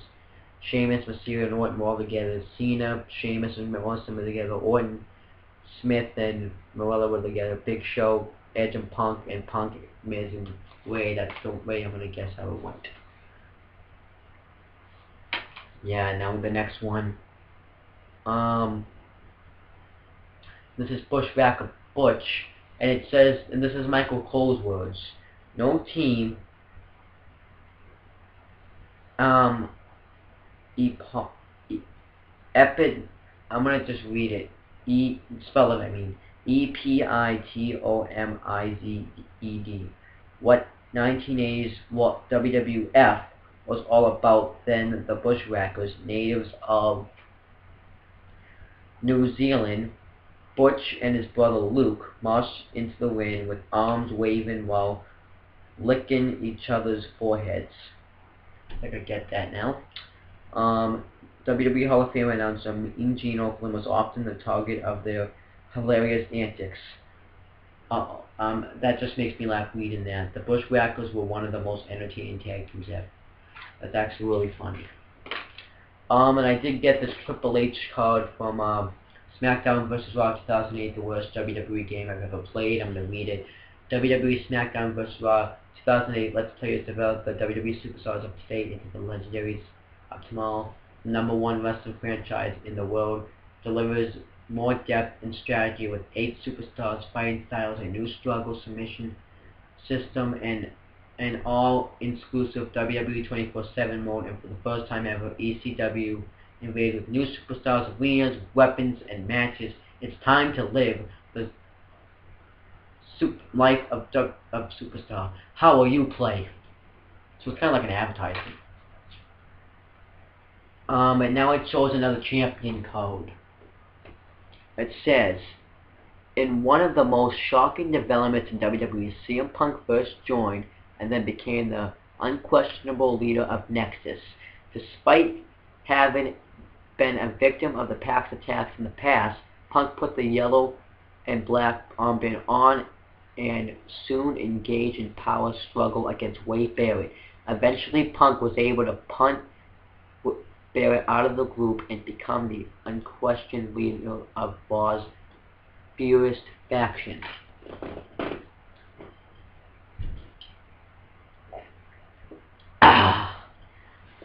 Whew. Now this one is Jake the Snake Roberts on this kind of cardigan. Jake the Snake Roberts was a master psychologist whose win, sense, and smarts were unmatched. In the Python of Pantheon, that's Python, I think, of WWE, the second generation star did not win any gold in his tenure in WWE, but thanks to his considerable fan base, can be considered one of the most popular superstars of his era. Why did he not win any gold? He deserved it. He made the DDT was actually his finisher, which was great. He was at least, like, I can't really name the reason because I never watched him, but he I think should have won some gold because he deserved it. In my opinion, I can't really say why he deserved it. I just think he deserved it. Now we got another Champions card. It says, this is another debut one. No one, not even members of the New Nexus, knew what was going on when Mason Ryan debuted, as he interfered in Punk's match against John Cena. Soon, however, they learned that Ryan was out to help the New Nexus become even stronger than they had ever been. An imposing presence in and out of the ring, Ryan is a hot prospect and might be headed for great things. I've already said what I thought about Mason Ryan. Another Champions card. After losing an opportunity to win the title from well, actually, it wasn't from Sheamus, it was actually Cena, so that was a botch already. And that's just a fatal 4-way. The Viper continued his pursuit of the WWE Championship. 3 months after that match, Orton claimed his 6th WWE Championship, regained defeating the Celtic Warrior Night Champions. The victory came in a rare 6-pack challenge that also included John Cena, Chris Jericho, Wade Barrett, and Edge, and it was an elimination match. Now this is Jake the Snake Roberts, and this is what Michael Cole has to say about him. Oh, you can't see it because of the... Michael Cole says, with his dark charisma, master psychology, and his trademark Python, Damien, which he used to carry to the ring in a burlap sack, Ryan Roberts is one of the most recognizable characters in WWE history. Roberts claimed to have invented the finishing move known as the DDT. Over the years, Roberts has had vintage rivalries against the likes of Ricky the Dragon Steamboat and Ravishing Rick Rude. Don't forget about Randy Savage when he bit him, when his snake bit him, and he got like poison with it. Goldust, and this is what Michael Cole. Oh, it actually feels really old too. And this is what Michael Cole has to say about Goldust. Goldust may not be the most bizarre. No, Goldust may be the most bizarre superstar in WWE history. His black and gold makeup and tights and his strange behavior help him play mind games with his opponents. But despite his often outlandish behavior, Goldust has been Intercontinental Champion and World Tag Team Champion. That's why opponents will, quote, always remember the name Goldust. Now, I do get cards with feuds on them, and here's one of those cards right now. This is WWE Ultimate Rivals, it's called. It's Tommy Dreamer versus Matt Striker. And it says, what the heck is this? I was hoping I didn't forget. I was hoping I didn't forget, and I would have been pissed. But anyways, Dreamer and Striker mixed it up on several occasions during the ECW Originals rivalry with the New Breed. Tommy, the former ECW champion, defended the honor of the original Extreme brand of sports entertainment, with Striker and his cohorts fought to bring a new generation to the hardcore world. In the end, Dreamer, along with his fellow originals, would prevail, and yes, they would. CM Punk helped them. And this is now Legend of the Ring. This is now Dusty Rhodes. And the American Dream is considered by many to be one of the greatest minds in the history of the sport.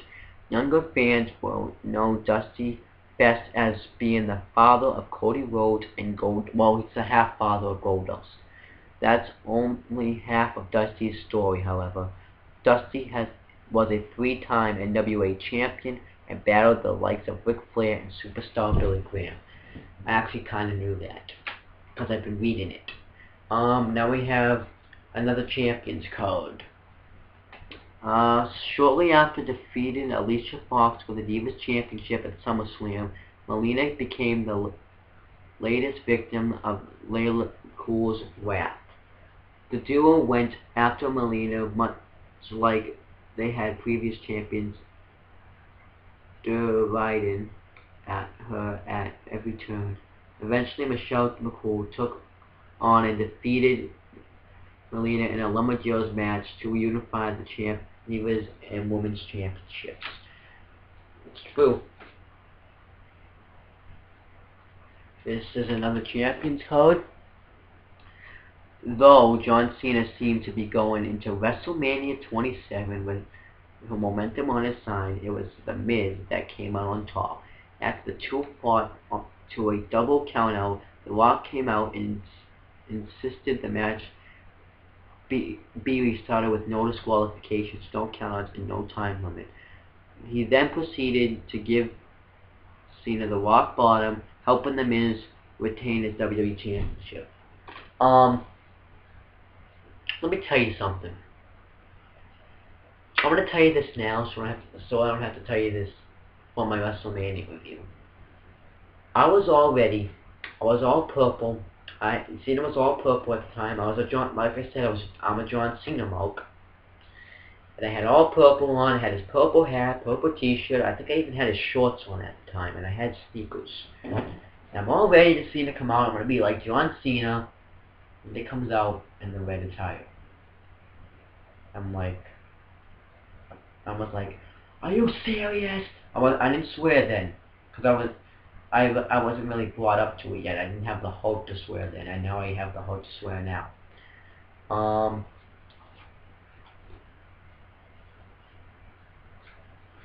So when he came out, that broke my heart.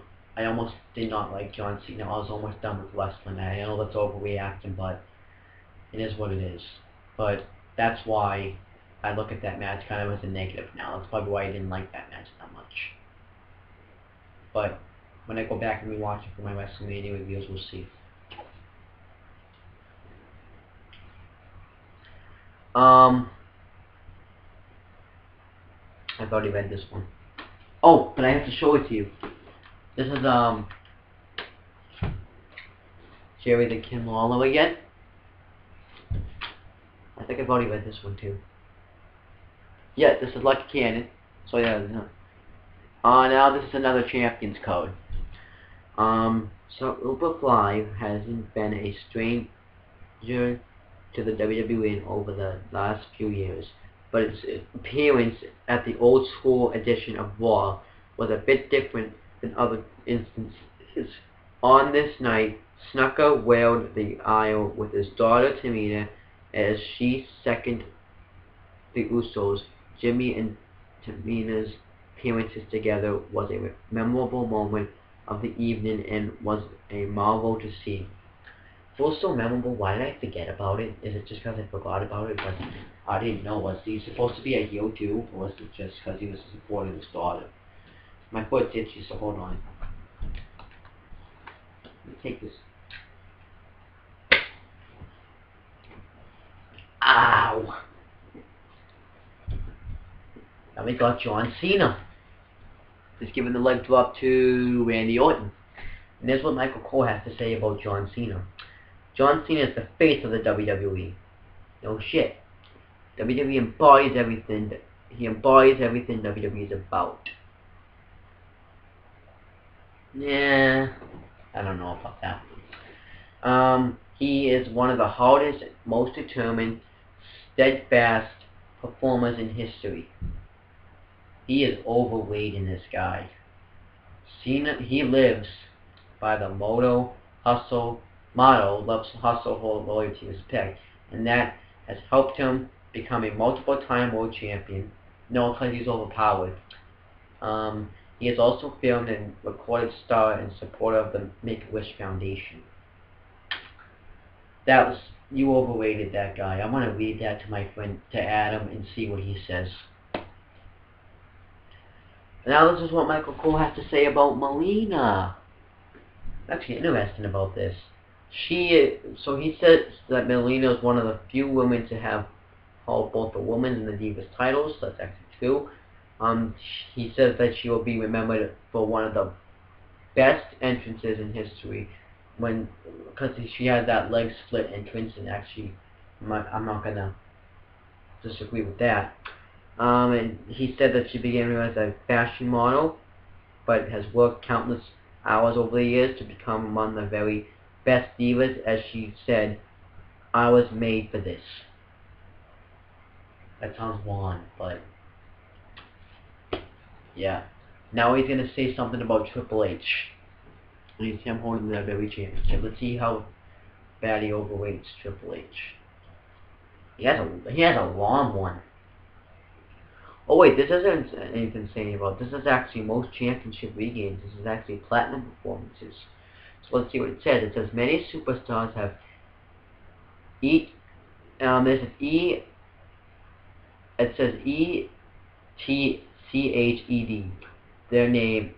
Oh, it's etched their name or something on the WWE Championship, but none have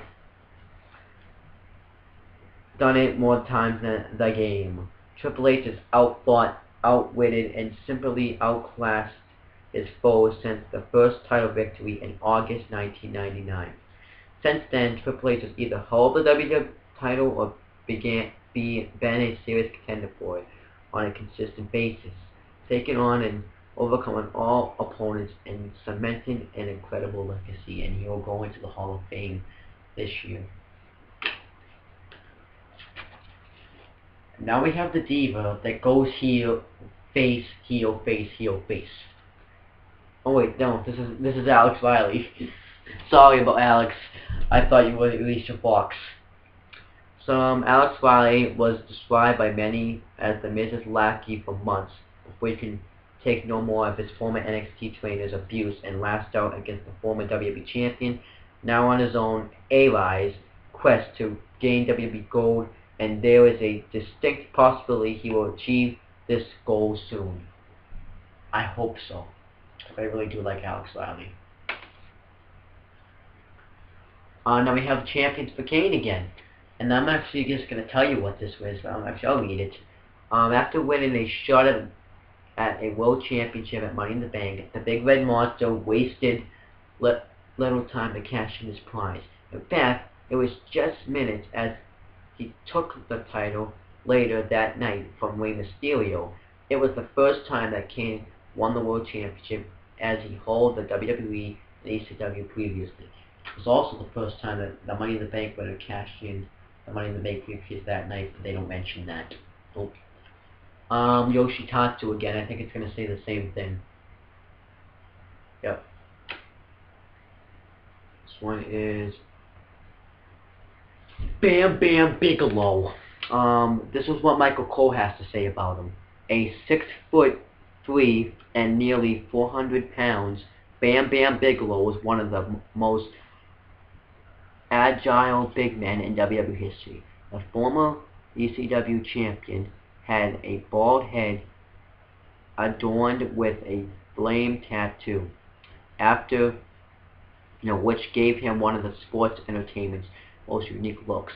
Bigelow was best known for his rivalry with NFL Hall of Famer Lawrence Taylor, which culminated in a match at WrestleMania 6. No, actually, no, not 6. I think that says 11. I don't know. Wow. I'm not good at Roman numerals though, but I can't wait to watch that match. If I ever get to it. It's probably going to be another match though, but... Can you dig it, sucker? Booker T joined the SmackDown broadcast team following the 2011 Royal Rumble. A five-time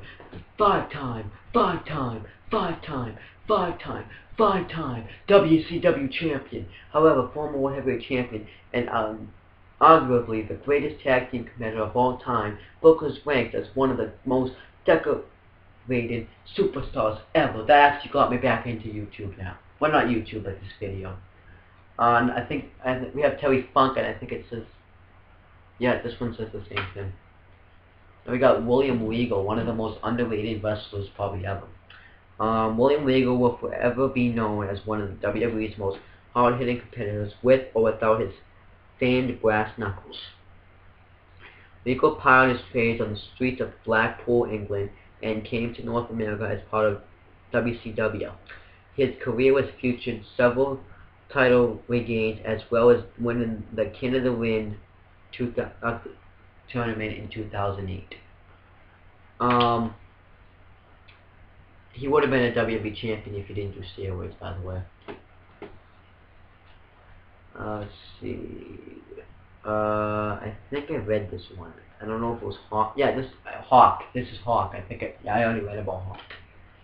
Now we got. Let me see. Oh, now we got Doink the Clown. I already read about him. Now we have another Champions card. It says, in 2011, Royal Rumble featured 38 of WWE. Oh, that's a botch. 40. Unless they don't care about the guys they just randomly threw in there, but it's really 40. Most incredible superstars, current. But it also spotlighted two of its brightest legends. One of those men was Big Daddy Cool Diesel, and a former WWE and WCW champion. Diesel's appearance in the ring, while brief, was memorable as he showed that he is still one of the WWE's two great men. Oh, I missed one, I think. This is another Champions card. It says, The game and the Celtic Warrior met on the grandest stage of them all, and made a rivalry that saw both combatants give their all in a classic brawl. After a hard-fought match which saw each man reverse or kick out of each other's signature maneuvers, it was Triple H who came out on top after delivering his vintage pedigree on Sheamus. Now we have, I don't know, and this is another champ.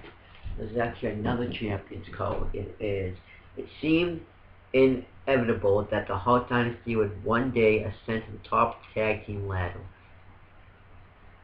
Dynasty came at the 2010 WWE Draft when David Hart Smith and Tyson Kidd defeated Showmiz to gain the Covenant Gold. The post-match celebration with Natalya was a great moment that sparked joy for the WWE Universe. And then that is it. And I found my ID card, by the way, from last year. That is it for the cards. There's still more. Oh, there's still more. But thank goodness the cards are done. I can finally get back into this. What should I do now? I guess I can do my books. My WWE books I have to get. So this might take a little while, but consider this maybe like a moment for you guys to get up and go to the bathroom and stuff, because that's really what it's going to be.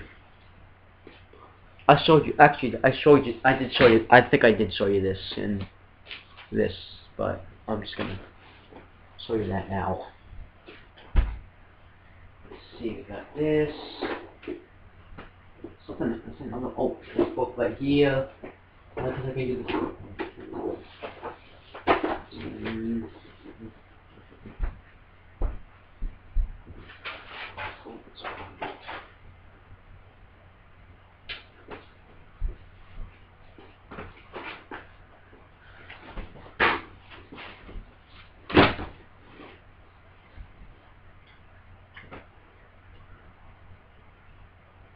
Wait, I'm not done with the cards yet. I'm actually not done with the cards yet. It's a good thing. I'm kind of pissed off that I saw this, because I still have the ones over here and the ones in there. What the fuck? So I gotta continue with this card thing.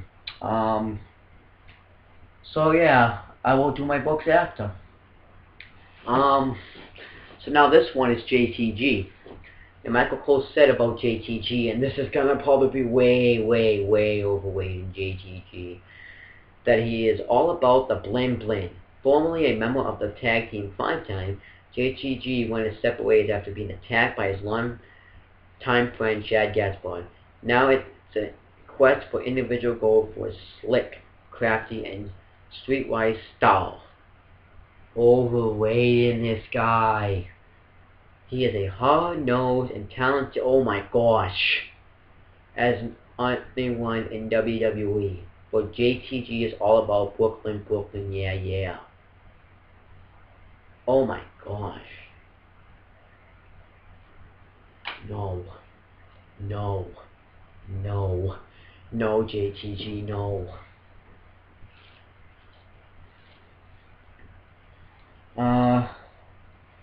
See, now we have this. This video is going to go on forever and ever and ever and ever. I couldn't wait to do this video. Now I just want it to be over, but it's not going to be over for a while. Now we got another Champions one. It says, it hasn't been unique for two superstars to come together as a tag team as they built their careers. In fact, it was one of the ways that Cody Rhodes found the pathway to early success. In mid-2010, Rhodes partnered with Scotsman Drew McIntyre, and the two achieved championship gold at Night of Champions. Who really cares? Well, actually, I do care. It's just, they didn't even last that long as a tag team. They should have lasted a little longer. They actually don't even. They actually still have a rematch clause. I have another Goldust card. Jimmy Uso. This is what Michael Cole has to say about Jimmy Uso. Jimmy and his twin brother Jay were assigned to WWE by former Raw general manager Bret Hart, Bret is the son of former WWE. No. Jimmy is the son of former WWE superstar Rikishi. Usos claim they were made and created to dominate. They made an impact on the very first night on Raw when they took out the Unified Tag Team Champions, at that time the Hart Dynasty. It won't be long before the Usos are Tag Team Champions themselves. I don't know about that, because WWE doesn't have any faith in them. I'm not saying that to be mean, it's just true. Here's what, here's what he has to say about Dusty Rhodes. Son of a plumber, Dusty is indeed living the American dream. One of the most decorated competitors in sports entertainment history. Dusty is a three-time NWA champion and has won dozens of other titles. The infiltrator of the bubonic elbow, Rhodes wowed fans around the world. He is a member of the WWE Hall of Fame and the father of WWE superstars Cody Rhodes and Goldust. Wow, this girl could not sin at all. This is Jillian. Here's what Michael Cole has to say about her. Make sure you have a pair of earplugs if Jillian is around. Oh boy, did I have? I actually didn't know she was going to be at the Big Time Wrestling event. Now on Friday. And I think I should have known. So then I would have bought my earplugs. This diva fancies herself the world's greatest sinner and is known to show off her styling before her matches. The former Divas champion may have one of the world's greatest, most annoying and shriekiest voice. She credits Britney Spears as her idol and is often auditioned for the many guest host on Monday Night Raw. Ridiculous. This is another what here's what Michael Cole has to say about Roddy Piper. What the fuck is that? Piper's... Don't tell me my cons. I think there's cons over there for me. No, Titus is still there. Okay, anyways. This is what Michael Cole has to say about him. Piper's famous line, just when you think you know all the answers, I change the questions, perfectly sums up his amazing and controversial career. From Glasgow, Scotland, Piper wore a kilt and walked to the ring to the sound of bagpipes. What was bagpipes?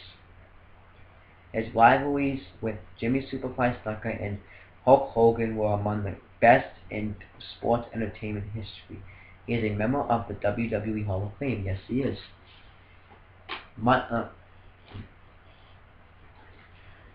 This is what Michael Cole has to say about Vladimir Kozlov. Vladimir Kozlov is the real deal. Was the real deal. The Moscow Mauler has dominated WWE since his debut. He is a former Sambo and grappling champion. He also played rugby, competed in judo and kickboxing, and is expert in mixed martial arts. He also was a member of the Ukraine national football team. Kozlov claimed, experts claim Kozlov may be one of the most dangerous men in the entire world. That was until he went with Santino. Here's what he has to say about Cody Rhodes.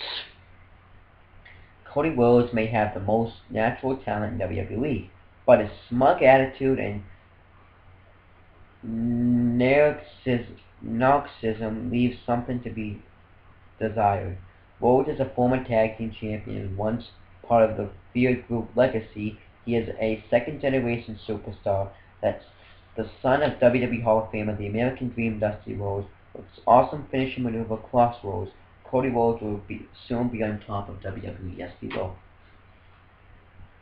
Let's see, I think, Ravishing Rick Rude. Yeah, no, I didn't need this one yet. Rick Rude was a great showman, was awesome with his awesome physique highlighted... let me read this again. Rude was a great showman. His awesome physique highlighted by his six-pack abs, led to the nickname of Ravishing Rude. Well, Ravishing Rick Rude. Oh, that no one just said. Rude would wear airbrushed tights to the wind and insulted all the men in the audience while slowly removing his robe for the female fans. That was actually hilarious. Rude had great battles with Jake the Snake Roberts and Ultimate Warrior. Rude was once a member of D-Generation X. I actually learned that in one of my books I'm going to be talking to you about.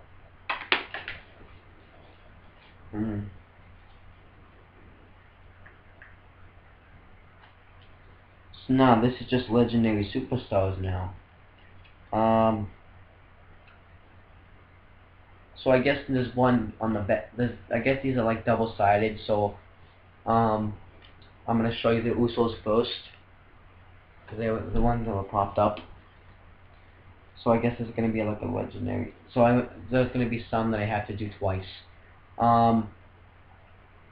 It could be argued that no team in WWE has more feud than the Wild Samoans. Unpredictably and savage, the tandem of Alpha and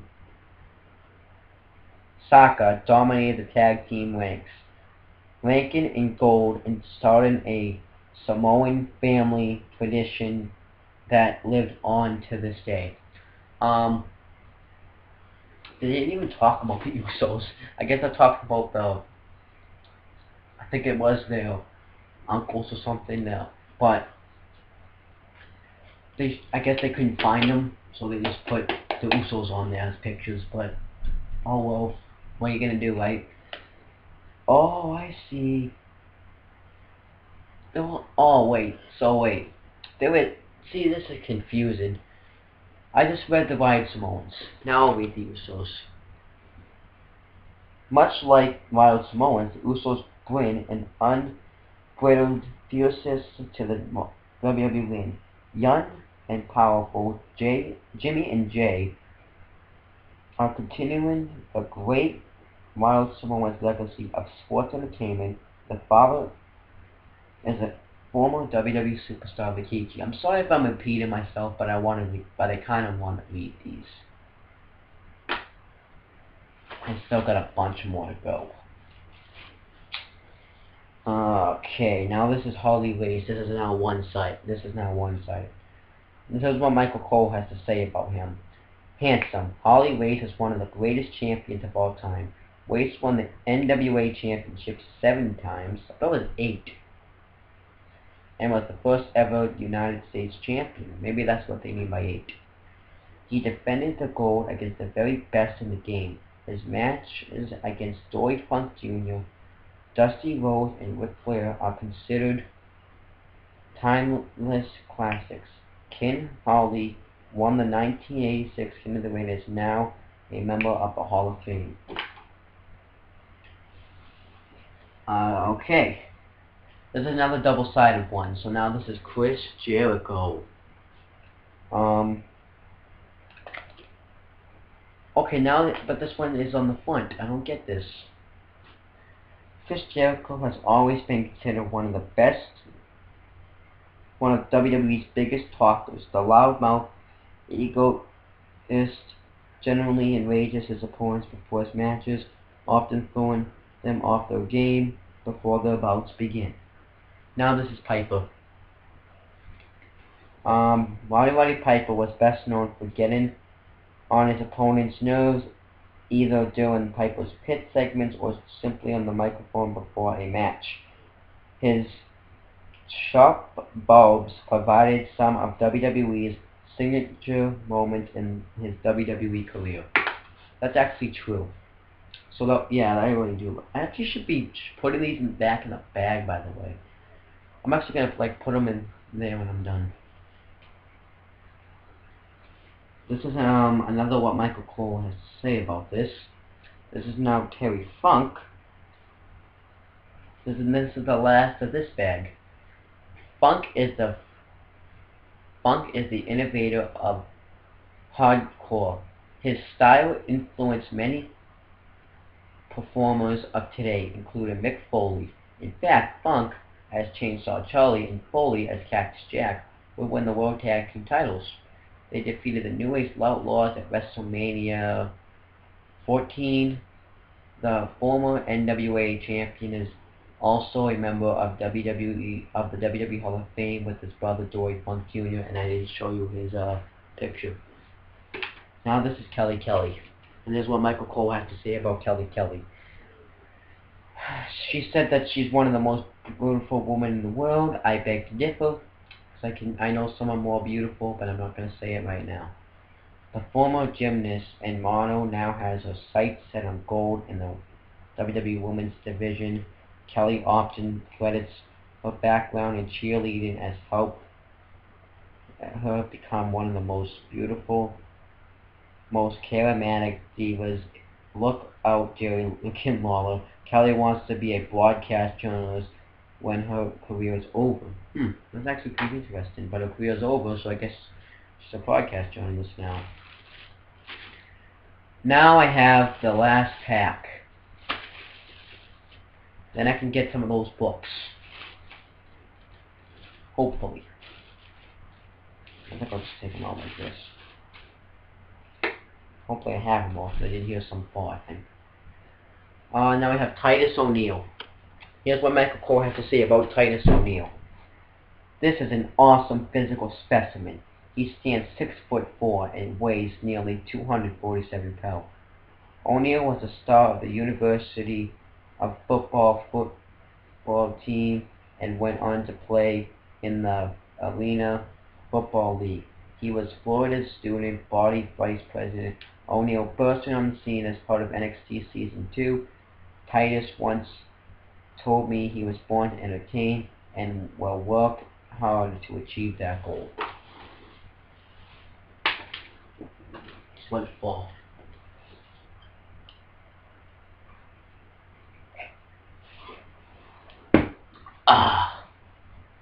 Now we have...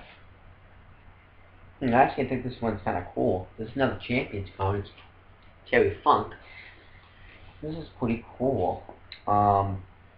First, it says, like, I'm actually going to show you this. It says, like, stuff right there. I'm going to read about this. Terry Funk's victory over Raven at ECW's inaugural pay-per-view. Barely legal in 1997 was one of the organization's most memorable matches. Funk described as middle-aged and crazy by fans and even himself, overcame near impossible odds to defeat the much younger Raven that night. And then it says his ECW championship history, and his inception was 1994. His first champion, that was when ECW started, I guess. First champion was Shane Douglas. Most title regains was Sandman by 5. Well, this is the ECW championship history, excuse me. And the longest title reign was Shane Douglas at 400. So yeah, the Sandman has the most title regains by holding it 5 times. The longest champion is Shane Douglas, holding it 406 days. The last champion was Ezekiel Jackson. Current WWE Superstars who held the WCW Championship was Ezekiel Jackson, Kane, Christian, Mark Henry at the time, Chavo Guerrero, and John Morrison, CM Punk, Jack Swagger, and The Big Show. Now we have Alicia Fox, who I said that goes face in here all the time. And this is another Champions card. Taking advantage of an opportunity of a lifetime at Fatal 4, Alicia Fox procured her first Divas Championship rather than going after then-champion Eve or former champion Maurice. Fox goes to pursue Gail Kim and ended up pinning her to gain the gold. Fox went on to have a near 3-month title regain on top of the division, one of the more lengthy stints in the W title's history. Now we have, this was what Michael Cole actually has to say about Jerry the King Lawler. The King is my favorite broadcast partner of all time. He is also one of the funniest men I know. Lawler, a WWE Hall of Famer, is a true legend inside the ring. He has won over 140 championships in his career, including the prestigious AWA title. The King of Memphis, Lawler will forever be a part of pop culture for his involvement with the late comedian Andy Kaufman. That's pretty cool. Let's see, I think I already read this. No, I didn't actually. Another one of these things. And the Topps heritage of Stone Cold Steve Austin, Shawn Michaels, Trish Stratus, Booker T, Jerry the King Lawler, Michael P.S. Hayes, The American Dream, Dusty Rhodes, The British Bulldog, $10 Million Man, Ted DiBiase, Roddy Piper, Mr. Perfect, Mean Gene Okerlund, Superfly Jimmy Snuka, Paul Bear, Arlen R. Scott Seister, Vader, Akeem, Bobby the Brain Heenan, Kama, Mustafa, Howard Finkel, Don Morocco, Harley Race, Brian Pillman, The Iron Cheek, Coco Beware, Gorilla Monsoon, Jake the Snake Roberts, Ravish and McGrew, Doink the Clown, Big Boss Man, Jim Ross, Rocky Johnson, Terry Funk, Big John Studd, The Godfather, Hillbilly Jim, Barry Windham, Tito Santina, Nikolai Volkov, Alan Anderson, Tully Blanchard, One Man Game, Dean Malenko, Classy, Freddie Rossi, Tom Pritchard, Yokozuna, Mr. Wonderful, Paul Orndorff, Sergeant Slaughter, Diesel, Batista, Electrifying, and now this is Electrifying Entrances. Undertaker, John Cena, Triple H, Rey Mysterio, R-Truth, Randy Orton, The Miz, Big Show, Kofi Kingston, Sheamus, Alberto Del Rio, Kane, Christian, Jack Swagger, Sin Cara, Wade Barrett, John Morrison, Drew McIntyre, Randall Bryan, Cody Rhodes, Ted DiBiase Jr., Dolph Ziggler, Santino Marella, The Great Khali, and Karma. Now this is prestigious pairings. Big Show and Kane, Santino Marella and Brian Kozlov, Beth Phoenix and Kelly Kelly, Joe the King Law and Jim Ross, Jack Swagger and Michael Cole, Randy Orton and Rey Mysterio, John Cena and Sin Cara, The Usos, Dolph Ziggler and Vic Guerrero, Edge and Christian, Alberto Del Rio and Boris Clay, Dolph Ziggler and Sheamus, John Morrison and Daniel Bryan, Eve and Gail Kim, and R-Truth and John Morrison. Now we have, this is what Michael Cole has to say about Hillbilly Jim. Hillbilly, so he said that the overall wearing good old boy from Mud Lick, Kentucky, was one of the most beloved superstars in WWE history. A fan of WWE, Hillbilly was trained by Hulk Hogan when he decided to try his hands in the squared circle. His theme music, Don't Go Messing with the Country Boy, often led to an impromptu square dance in the middle of a WWE win. Now this is one of those feud cards that I had earlier, and it's Batista versus Mark Henry. Cost a competitor his title, and you're bound to get a reaction. Cost a fighter his ability to defend his gold, and you unleash an animal. That unfortunate was a lesson that Mark Henry learned the hard way. After putting Batista on the injured list for months, the multi-time world champion extracted a strong measure of revenge on WWE's Silverback. This is another one of those feuds. It's Chavo Guerrero versus Kane, or Kane versus Chavo Guerrero, however you look at it. As ECW champion, Chavo Guerrero added another page to the legendary graces of the Chavo Guerrero. Let me read that again. As the ECW champion, Chavo Guerrero added another page to the legacy of greatness that his family came to symbolize in sports entertainment. So Chavo was confident, as a 24-man battle royal took place at WrestleMania 24 to determine his challenger later that night. The confidence was shattered as Kane won the battle royal and then defeated Chavo Guerrero in mere seconds to win the title.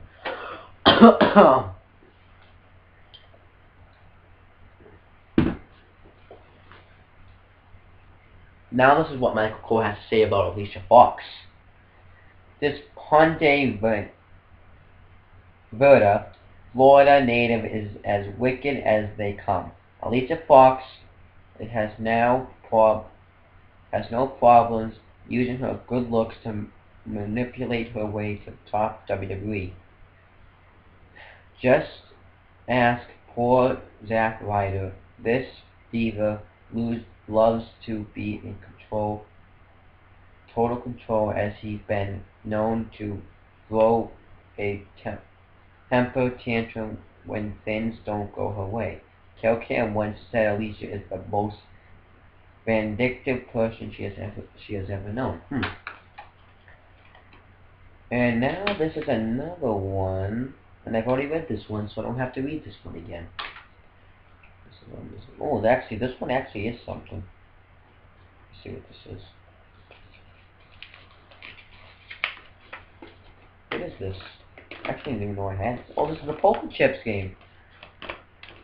I'm gonna read these. So this is kind of like these poker chip rules, and I'm gonna read the standard rules. The standard rules are: with 2 or more players, spread face down on the floor, several chips of choices, totaling a maximum of 30 tops. So this is pretty much it. I'm not gonna read this. This is pretty much how to play the poker game. Really, I don't really care about this. I just have them. I didn't even want them. So yeah, that's pretty much what this is. Now this is what Michael Cole has to say about Michael McGillicuddy. Third generation superstar, is the son of WWE Hall of Famer Mr. Perfect, Curt Hennig, and the grandest of Larry the Axe Hennig. He is the most polished in-ring technician of all the rookies who competed in NXT Season 2. McGillicuddy made his presence felt on the grand stage when he helped Wade Barrett defeat John Cena and Hell in a Cell. That was both. Now we have Melina again. No, we haven't seen this one yet. The beautiful Melina has shown the WWE Universe that she is one of the most deadly competitors in the ring, busting out one of the largest arsenals of any diva. Melina often catches her opponents by surprise with any acrobatic tactic or painful submission maneuver to gain victory in the ring.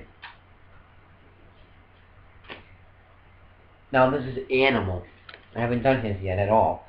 Animal was one of the most intense individuals in the ring, using his raw strength to bully opponents into a victory. The rare occasions that he was in singles competition, the man showed promise, but as a member of the Road Warriors, he was unstoppable alongside partner Hawk. Another one of those catchphrase cards. It's "The Champ is Here" by John Cena. And it says John Cena's boastful it's this one. Proclamation was born during his first WWE Championship regain. Throughout his career, John Cena had an opportunity to use his catchphrase numerous times as he's held WWE gold on many occasions. Now we have The Miz. On WWE All-Star Night on Raw in 2012, The Miz proved that he's one of the best on the mic in WWE today. During the telecast, The Miz went toe-to-toe with WWE Hall of Famer Stone Cold Steve Austin and Roddy Piper in verbal joustings. Then we got Titus O'Neil again.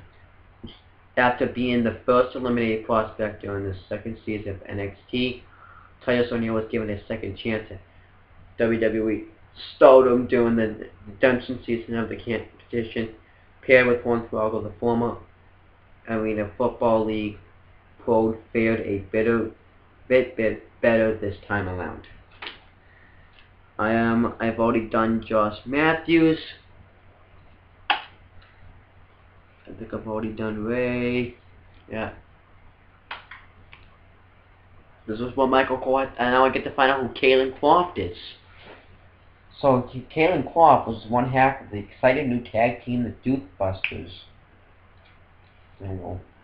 Croft, a 220-pounder from Youngstown, Ohio, has a huge upside and is a rising star in WWE. He and teammate, he was teamed up with Trent Beretta, like the two bust up dudes, and when they're not doing that, Clark says they do guy fans like play video games. Well, one thing is certain, the Dude Busters are future WWE Tag Team Champions. They're not even around anymore, I don't think. What happened to him? Now this is what Michael Cole has to say about Kane.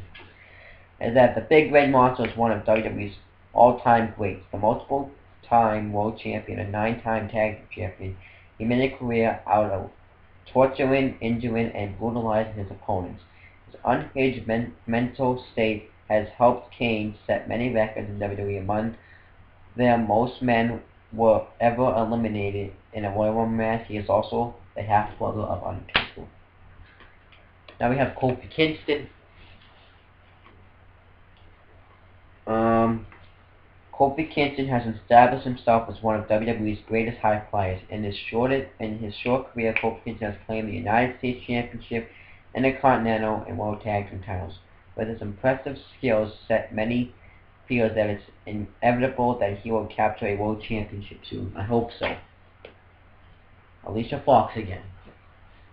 Let me see. The 5'9" native of Florida has come to a long way from being a wedding planner to becoming a physical in-ring WWE diva. A Fox is one of the most natural, gifted athletes of all the WWE divas. She improves with every outing and has the most memorable, powerful grip of any diva in recent memory. Now this is Husky Harris. I have to remember who he is. Harris is an Army tank with a Venari engine. He is son of the Hall of Famer WWE superstar Mike Rotunda and grandson of WWE Hall of Famer Blackjack Mulligan. His combination of power, speed, and ruthless makes him a force to be reckoned with. Harris made his presence felt on the greatest chance when he helped Wade Barrett defeat John Cena in Hell in a Cell 2010. This is what Michael Cole has to say about Jake Snake. Oh wait, I already read this one. So, that's what Michael Cole has to say about Rocky Johnson. Rocky Johnson was a true pioneer in the sports entertainment industry. Johnson, along with his partner Tony Atlas, became the first African-American team to win the World Tag Team titles. Johnson was recognized for his enormous contributions to sports entertainment. When he was inducted into the Hall of Fame, he was the father of former WWE superstar The Rock. He is the father, not was. He always will be his father. You have Roddy Piper. I've already read this one. Yeah. Jack Corpella, again. This is what Michael Cole has to say about Papa Shango. Papa Shango was one of the eeriest and strangest characters in WWE history. He was a voodoo practitioner, Practitioner,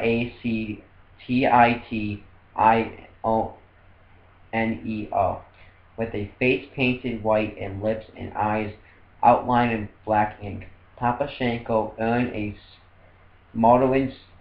carried a smoldering skull to the ring and was able to cast spells on his many opponents.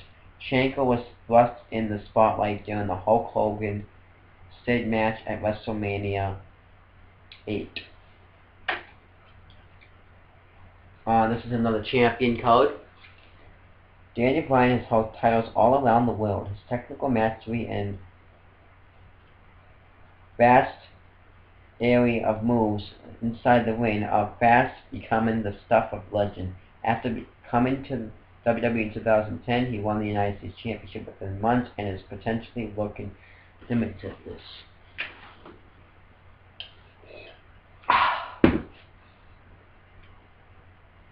We have Cody Rhodes. You have Cody Rhodes again. This is Bobby the Brain Heenan now. This one's gonna be long. In the history of sports entertainment, many would argue that has never been a manager that has been better than Bobby Heenan.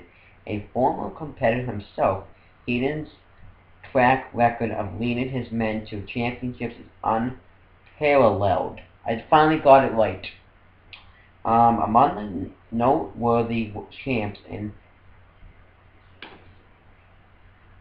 his stables, known simply as the Heenan family, are former WWE champion Andre the Giant, Intercontinental champs Mr. Perfect and Rick Rude, and World Tag Team title holders like the Brain Busters. So that's who he is. Now this is Kelly Kelly again. It's on a different card now. The beautiful Ray of Florida Sunshine is one of the most popular divas. It's obvious that the young woman is lovely as they come, but don't be fooled by her haunting good looks.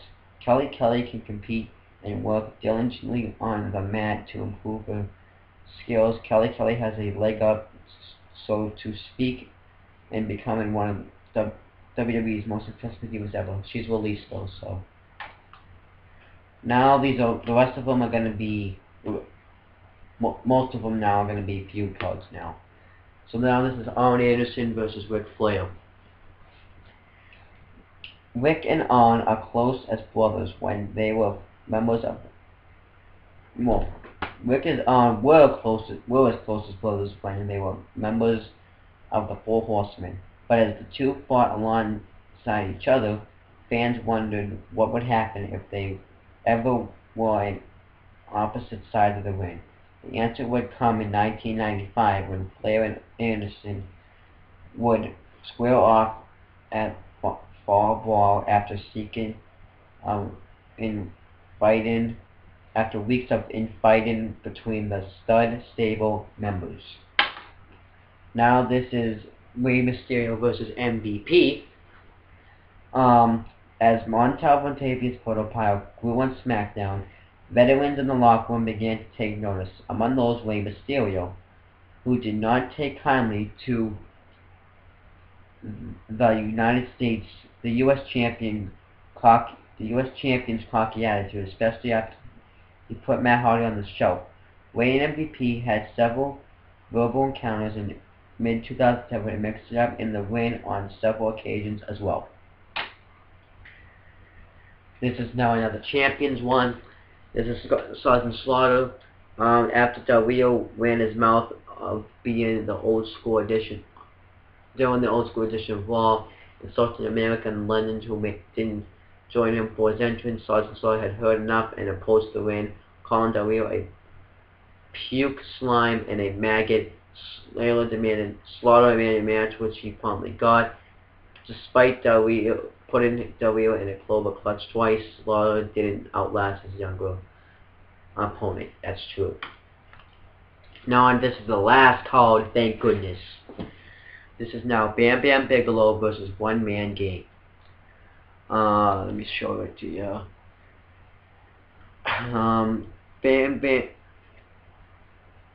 Big band battles have been common throughout wrestling's history, but there may not have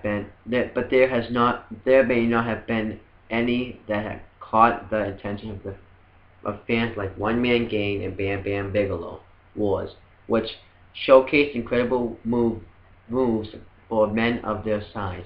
Their rivalry accumulated in a match during a tournament for the WWE World Heavyweight Championship at WrestleMania 4.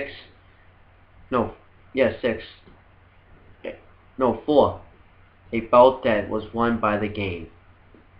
So that's it for the cards, thank goodness, finally. So now I'm going to do the books. So I have to get them again because I got stopped. So if you guys can excuse me, you guys can take a break. See, what else can I do for books?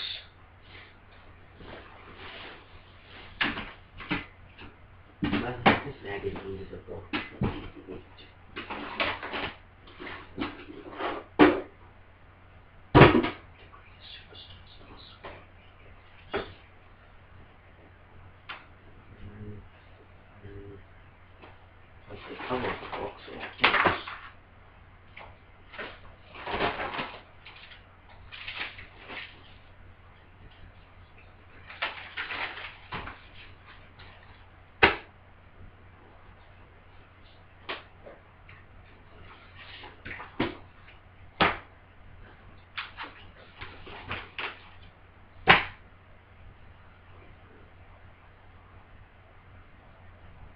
Okay, I can get through that.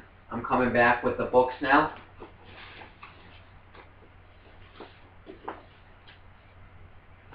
It's too long. Okay. So the first thing I have for books is SmackDown vs. Raw, Future in ECW. What do they call this? Program, I think this is called. It's kind of like a cheat sheet, pretty much. Tells you what to do in the game. If you get past the stuff, it doesn't really tell you how to get past it. But that's really what it is. So, then we have one for 2010. Then we have, oh, it's a game guide. That's what that is. We have one for All Stars. Then I have some magazines.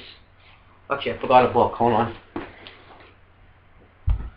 I'm going to do stuff that is important. Not yet. I was just talking to myself about what we're going to do next. But I'm going to show you my other book. But first, when I get there, I'll show you. So I do have some magazines. I have one with Randy Orton on the cover. Got one with Undertaker on the cover. For some reason, there's chocolate on it. I got hard hidden photos. So yeah, that was pretty cool. And I have the official encyclopedia. I even have the book that came off. The cover came off. I have the history of the WWE Championship book. It only goes up to Sheamus's WWE Championship reign. I have this, the cover of that. I don't know where the other part went. This is most of it, I guess, I think. This is actually now, like, this is what the newest one. One Cena has his red shirt. This is probably one of my favorite ones, actually, because I really like the design of this. And then we have the Stone Cold Truth. So those are all my books. I don't have many, the books, so yeah. Let's see what else I have. I guess I can do stuff that I've been autographed now. Just get that out of the way.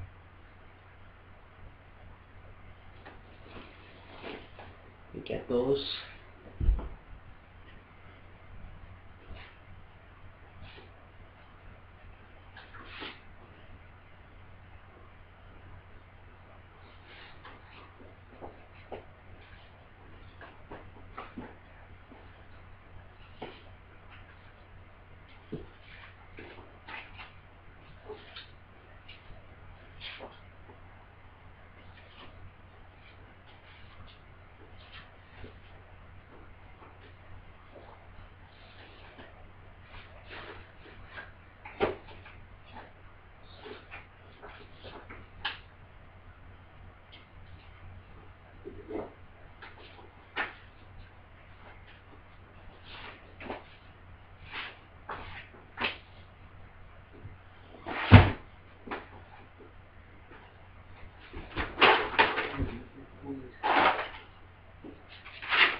Okay.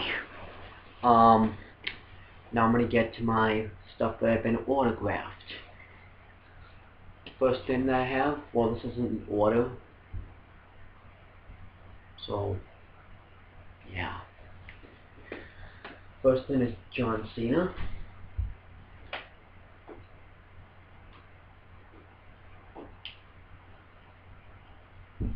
Hey, gotta be quiet now. First thing is John Cena. I got this on March 5th. I didn't pay any of this with my money, by the way, but this was already framed. So this is John Cena. The next one is Tommy Dreamer. Joey got this for me. Me and Adam had to have a rock, paper, scissors war for it, but Joey got this for me. Yeah, so he did sign it. You can't really see it. No, because I think I'm close to you. Yeah, you can see it. Then I went to a WWE event in 2009.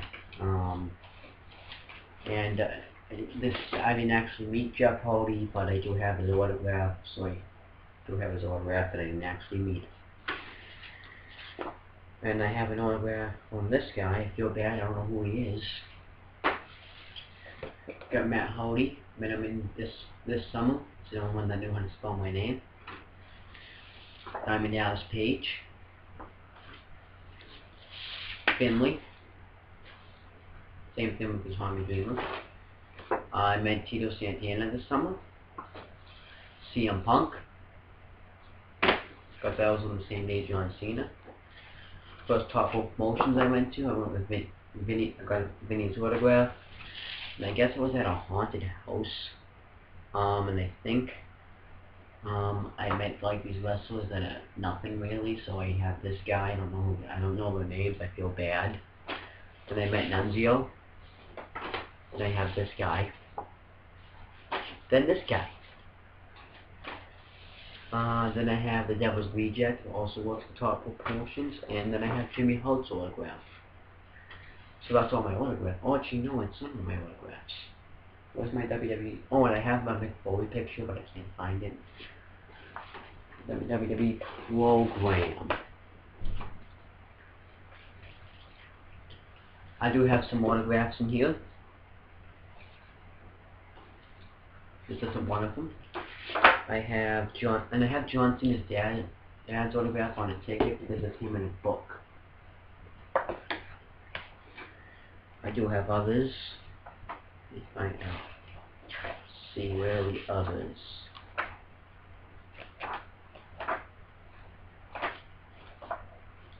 I got Bobby Lashley.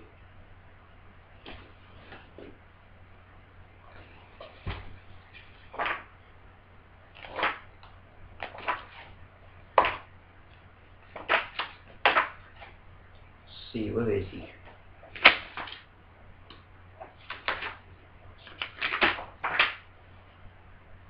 C.A. I got Carlito.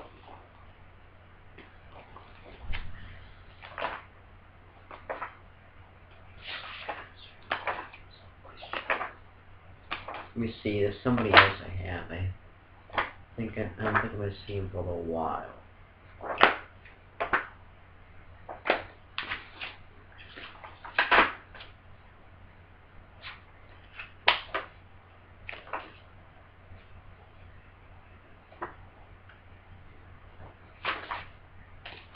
Johnny Polo.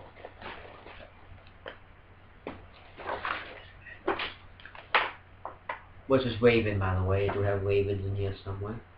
When I get there, I'll show you. Let's see, then we have one number one. Mick Foley.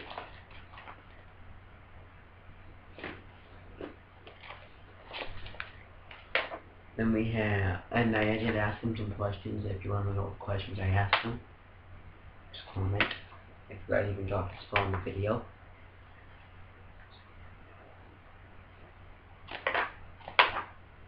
And I have Ravens. That's about it. Because I forgot my book all the other times. So those are all my autographs.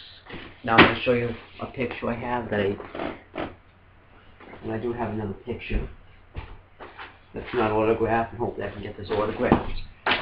Jerry the King Lawler. So yeah. So now what should I do? I'll do calendars now, so hold on. Well actually, this doesn't really fall into a category. So I'm going to show you this now. I have Kane's Mask. Kane's Mask. Not actually Kane's Mask, it's kind of a rip-off, but actually I'll do my belts actually. I have the WWE Championship, that's a toy, and I'm going to show you what it does. So this might wake some people up, but I don't really care.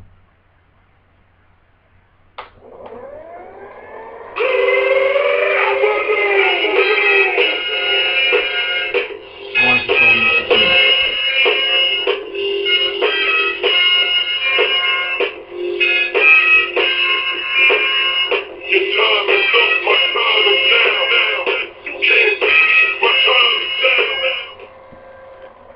So that's pretty much what it does. It's like the spinner belt, but you press it and it makes music. So this is the spinner belt. It does play MVPs, Big Shows, Triple H, Undertaker, and I think that's it. So this was pretty cool. I'm probably gonna have to stop making this video. Hopefully I won't. I'm not gonna stop making it because I've been making it for over 2 hours now. The next belt I have, of course, I do have the Wrestling Fortune Championship, which is the World Championship, really. And I have the Spinner WWE Championship. I hope to get more belts.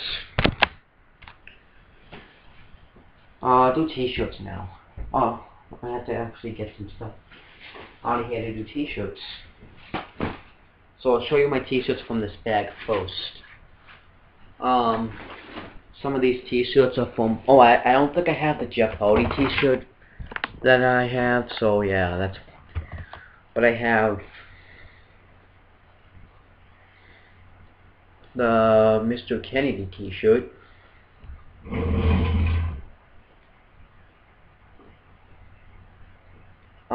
It says, on the front it says Mr. Kennedy, on the back it says, talk loud, hit hard. So that's Mr. Kennedy. Like I said, I don't have the Dolph Ziggler on me. So yeah. Then I have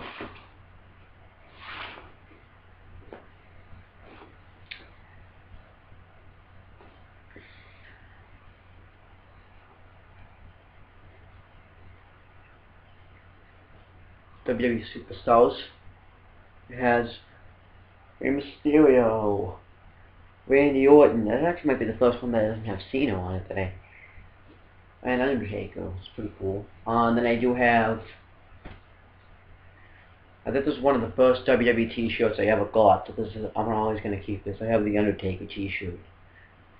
So I never want to lose that.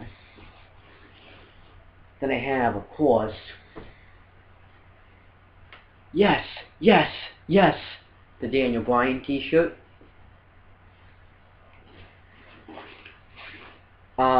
Actually, wait, I think this was the first, this is actually a better special t-shirt. I got this when I went to my first WWE event ever. This is the first time I ever been on wrestling. It pretty much has all the wrestlers that are hired, and on the back it says Raw, SmackDown, ECW. So this shirt is very special to me. And I do have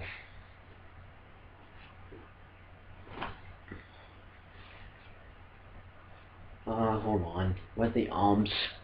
The John Cena t-shirt. I have the red version of this. On the front it says Never Give Up, Cena Nation, and on the back it says You Can't See Me. I have the red version. And I pretty much have the other one, but it's red. And I do have the John Cena hat, but I couldn't find that in the Punk hat. And this is about the Punk. I do have the CM Punk t-shirt. On the back it says Best in the World. I have the hat version of this, and it says Best in the World on the front. That's all my t-shirts. What's in the red bag? Can you hold on 1 second?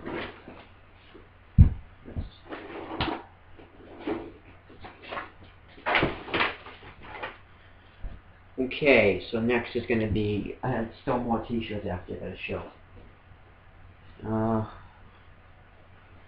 Where are all the other ones?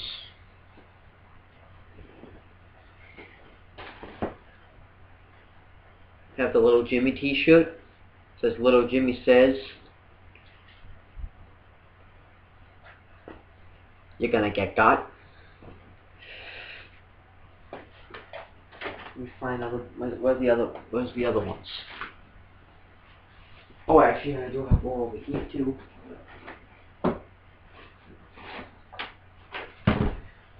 Almost forgot about those. This is my DX t-shirt. My friend got me this at WrestleMania 26, I think it was. And he got me one of those magazines too. This is the Royal Rumble 2011.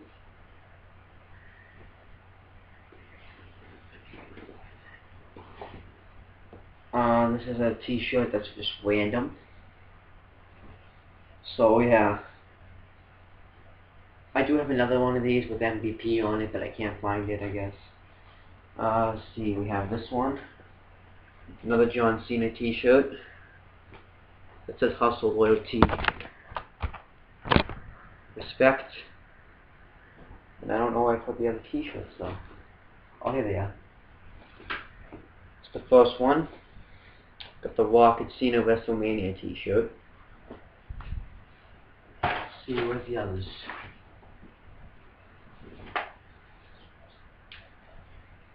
I have the CM Punk t-shirt. On the back it says CM Punk.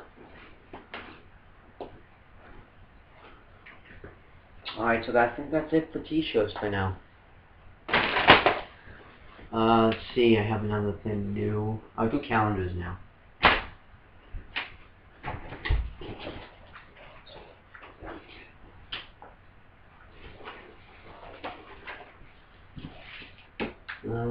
That's all the I only have 2 calendars.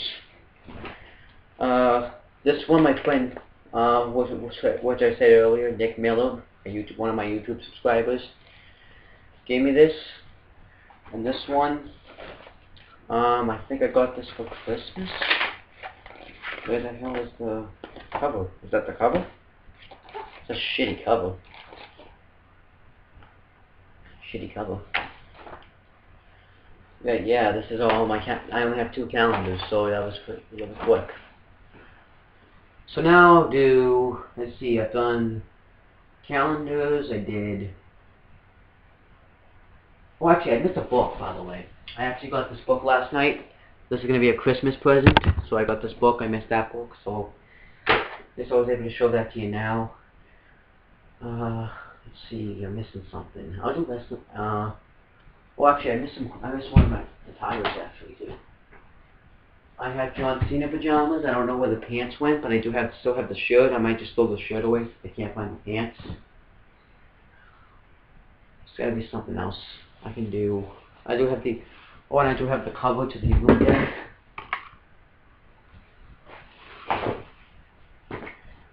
Let's see. What else can I do? I think I'll just start. Let's see. I think I did everything but the wrestling guys and DVDs. So let's start with the wrestling guys, I guess. I'll do the big ones first.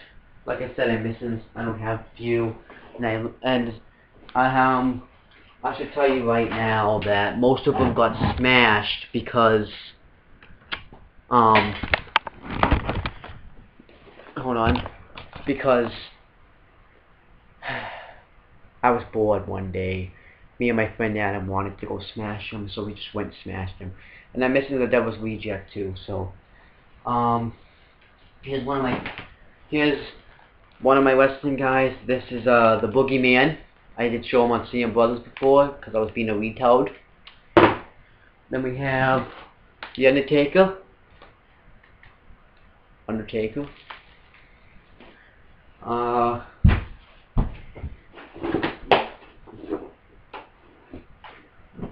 And we have Triple H in a casket that came with the Undertaker.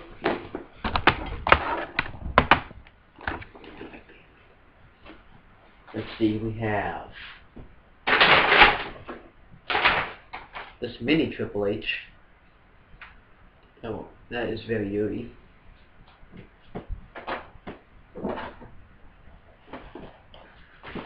Sheamus.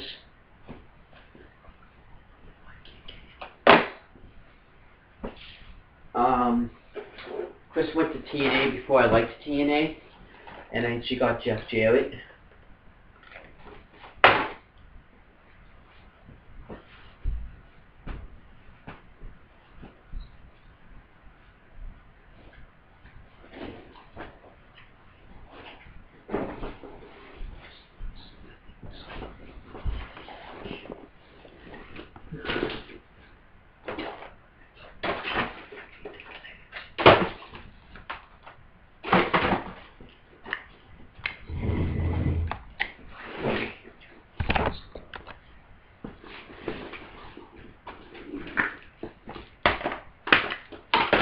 Alright, so now I'm gonna do, oh actually I do have something over here before. Let's see if it's still there. Oh, there it is. I have the Stone Cold Steve Austin jacket. Cena. Austin. Vladimir Kozlov with no head. Hornswoggle. Cody Rhodes. Michael P.S. Hayes with only one leg. Akio. Batista. Cena with only one arm. Ray. Mysterio. Jamie Noble. Umaga. John Cena. Booker T, also known as Kim Booker at the time. One of them, a chair that's broken. Randy Orton with no head. Some guy with the name Ox. Mr. Kennedy with only his legs. A ladder. Shelton Benjamin. Shawn Michaels. Most of Mick Foley, what's left of him. CM Punk with no leg, hand or leg. Rocky Johnson with only one hand. I think this is supposed to be like the barricade or something. This is Michael Hayes' leg, I mean. Rob Van Dam. Cena. A small version of Triple H. The Great Khali's head.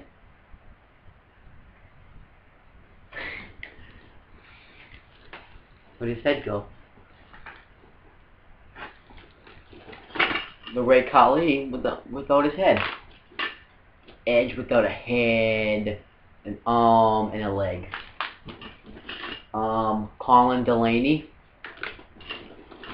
Batista. This isn't a wrestling guy. Dusty Rhodes. Sheamus again.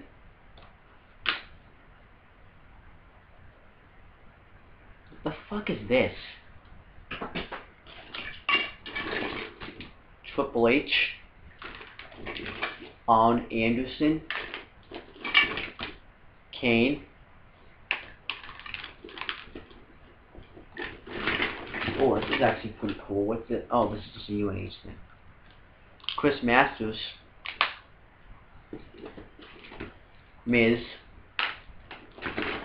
Randy Orton, smaller version.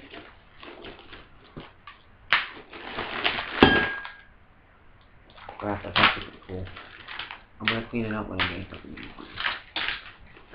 Yeah, probably. The college. Actually, I'll probably put the college in this.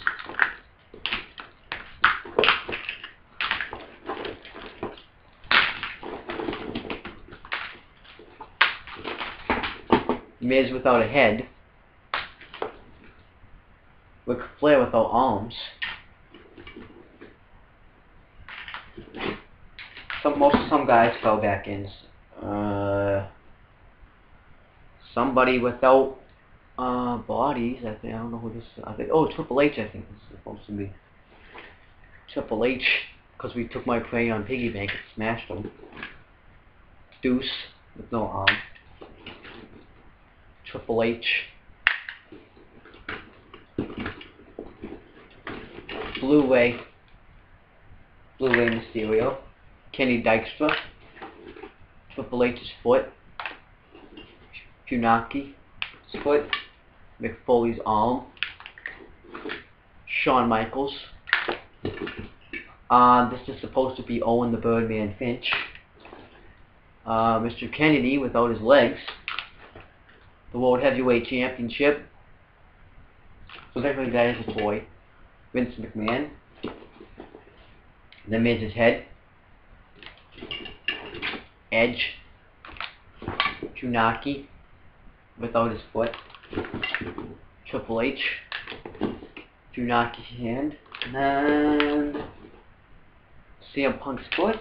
And John Cena's hand. But I just dropped on the floor. I just dropped it on the floor again. There it is. So yeah, I'll put these all back. And I actually did forget some poker. I think I still have the poker guys, and I actually do have a little bit more. Then I'll get to the DVDs, and then this will be it for the video. I'm sorry, this video is very, very, very, very long. I don't think I've ever gone this long. Cause I don't want. I'm picking these up now because I don't feel like waking up. Because I'm right by my bed right now. I don't feel like waking up and stepping on wrestling guys. So yeah, that's just me. Let me try to take this off.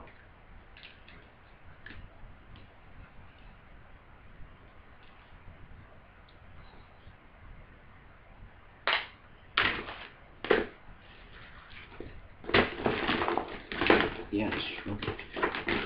Yeah, I don't really remember that exactly. Okay.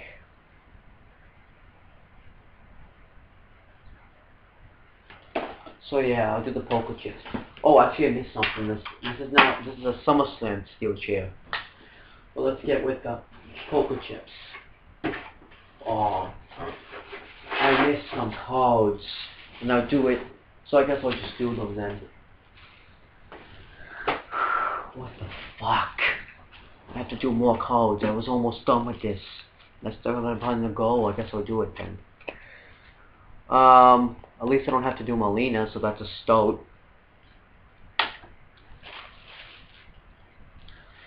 So yeah, most of them I might not even have to do.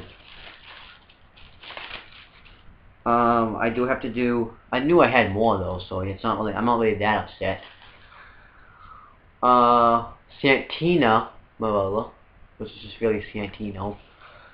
Santina Marella, the agile twin sister of Santino Marella, won a 25 Diva Battle Royal to earn the distinction of becoming the first Miss WrestleMania. WWE Divas have oftentimes been described as smart, sexy, and powerful, but one can debate which of those categories best fits the controversial and entertaining Santina.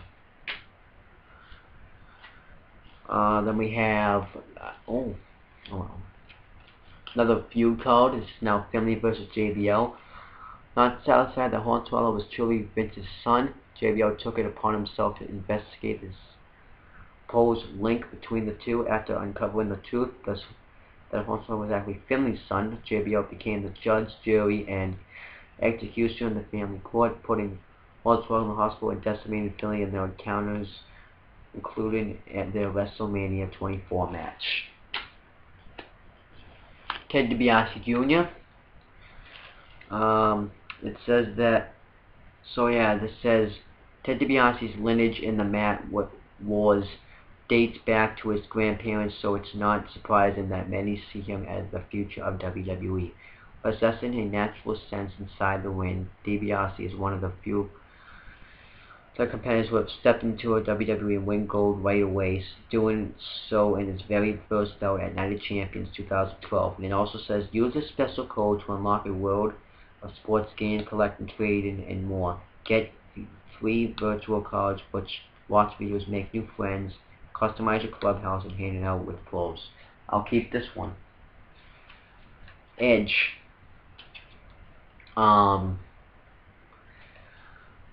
Returning to Houston for the 25th anniversary of WrestleMania was phenomenal.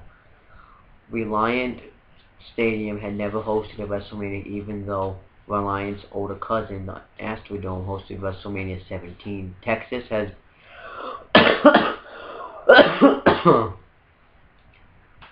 always been a hotbed for wrestling and what has arguably produced more superstars than any other state in America.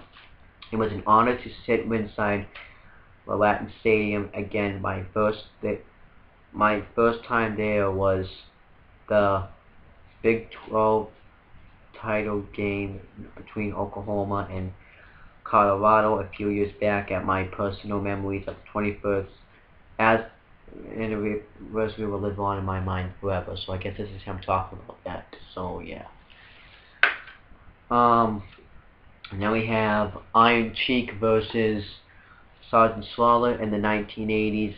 The Iron Sheik, a proud Iran, and Sergeant Slaughter, a flag American patriot, met in the ring on several occasions in bouts that brought fans to their feet as they encouraged WWE's Thrill Sergeant to victory. Years later, the two would lock horns again at WrestleMania. I'm going to say that's probably WrestleMania.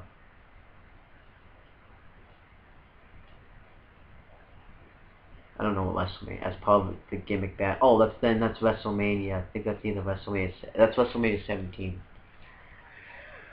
So yeah, WrestleMania 17. Rocky Johnson. I've already done him. I'll show you him again. Now the feud code. Elijah Burke versus CM Punk.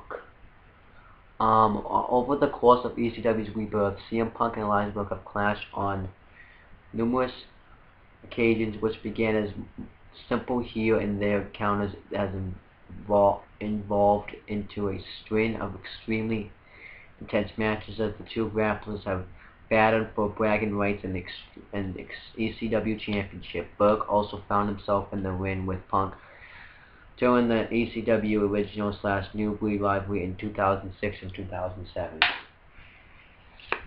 This is Matt Hardy versus Edge. Throughout their careers, Matt Hardy and Edge have almost constantly been at each other's throats. Whether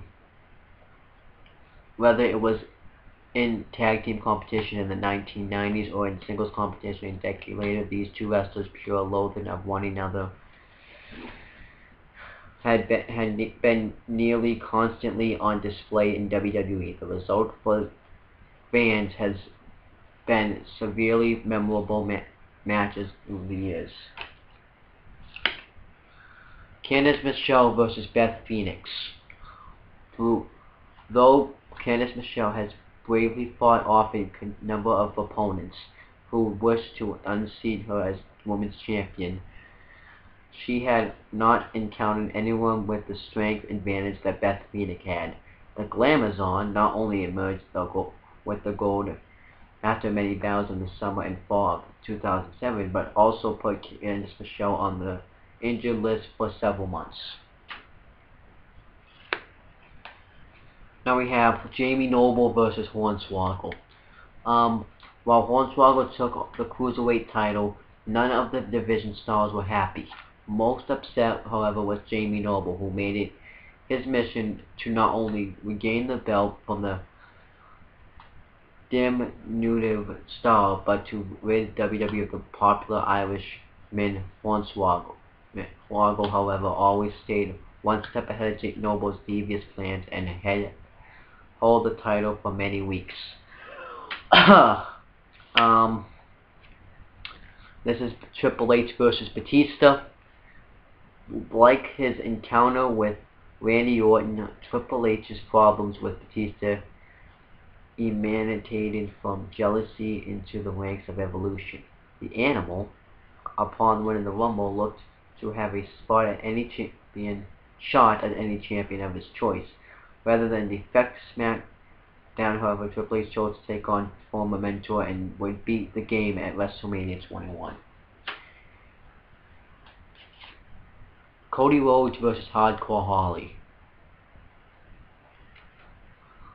Throughout his career, Hardcore Holly has been known as an individual who doesn't look kindly on ring rookies, so you can only imagine how he felt about Cody Rhodes.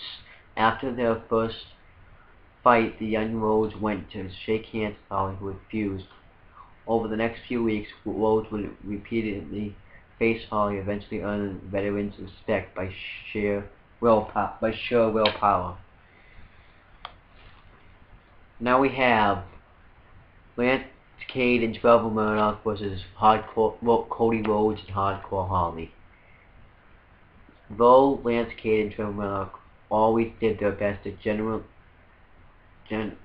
gentlemanly in their battles, they weren't exactly kind to Hardcore Holly and Cody Rhodes. Especially after the rookie/veteran duo took the World Tag Team Championships at the Raw 15th Anniversary show in 2007. The two teams would tangle again down the road, with Holly and Rhodes continuing to fend off the Southerners. This is another one. This is Finlay versus Rey Mysterio. It's hard to believe it, but all the time in WCW, Finlay and Rey Mysterio barely crossed paths. Instead, it was during 2007 that these two formidable athletes went nose-to-nose in a series of fantastic matches with bragging rights on the line. Both men provided to be vicious when necessary, especially during the stretcher match at Cyber Sunday. This is now CM Punk versus Mike Knox. No, not long after CM Punk arrived in ECW, he began to get a lot of attention, including that of Kelly Kelly. Mike Knox, Kelly's boyfriend at the time, did not appreciate his girlfriend looking at another competitor, and soon began to take issue with the straight-edge superstar. Punk stood up to the much larger Knox and soundly defeated his foe. This is Jake the Snake Roberts versus Kamala. When the Ugan Giant crossed paths with WWF's Snake Man, the result was sight nearly seen as Kamala cowered in fear of Jake Roberts and Damien. The two met up in the ring on several occasions, most noticeably on Saturday night's main event, where once again Roberts was able to use his cunningness to overcome the larger foe. I actually didn't even know about that. Jake the Snake Roberts versus Jerry the King Lawler. When Jake the Snake Roberts returned to the WWF in the mid-1990s, he immediately had a lineup of wrestlers who wanted to take on the legend. Among them was Jerry the King Lawler, who had recently come to WWF from Memphis. Lawler taunted Roberts for weeks on end, but like many before him, learned that if you play with snakes, you're going to get bit. You're going to get bit. That's actually a pretty good line. Kane versus Undertaker. There isn't a single WWE fan that can say they didn't enjoy watching the Brothers of Destruction battle each other.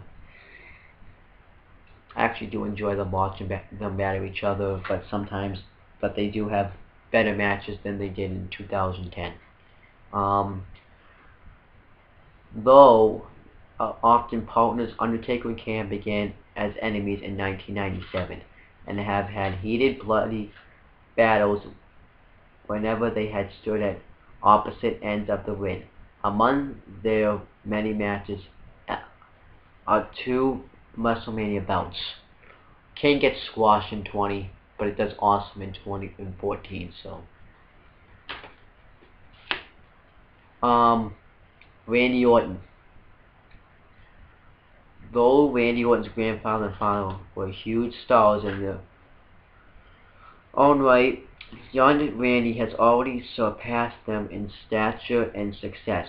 Orton is simply a natural whose ego is almost a moment as lethal. RKO finisher. Orton has that rare opportunity to go down in history as one of WWE's most fabled and successful champions ever. Orton has it, and it cannot be manufactured. This is another feud card. It's Ric Flair versus Carlito. As a former Intercontinental and U.S. champion, Carlito thought he had everything going his way in WWE until Ric Flair, the 16-time world champion, tried to show the younger upstart that he still had much to learn. Carlito, however, took offense to Flair's advice and soon turned on his would-be mentor. In the end, the Nature Boy came out on top. Now this is John Cena versus Randy Orton. For years, WWE fans dreamed of a match between these two rising stars. In 2007, their wishes would be fulfilled as John Cena and Randy Orton met at SummerSlam. The match, however, was not an isolated confrontation, as the two would have several encounters leading up to and following the bout, including an attack by Orton on Cena's father. This is now Jeff Hardy versus John Morrison. When Johnny Nitro took control of the Intercontinental Championship, the last thing he expected was a former champion to return to WWE to claim the gold. Well, his gold. That's what happened, however, as Jeff Hardy returned to Raw in 2006. Immediately he set his sights on the flamboyant superstar and captured the championship, and then kept it over a series of exciting contests. CM Punk versus John Morrison. When Johnny Nitro morphed into John Morrison, he brought forward a new attitude and a new championship title that didn't sit well with ECW's straight edge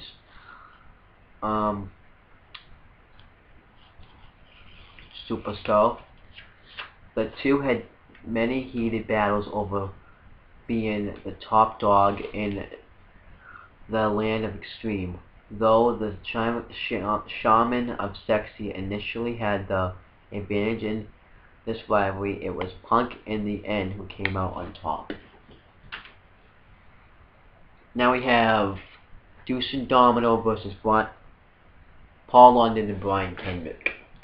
What's the surefire way to start a feud and a long-running winning streak? That's what happened in 2007 when Deuce and Domino ended their year-long WWE Tag Team Championship weekend of Brian Kendrick and Paul London. The two teams would have several matches in the subsequent weeks before Kendrick and London would move to Raw in the WWE Draft. Matt Hardy versus MVP.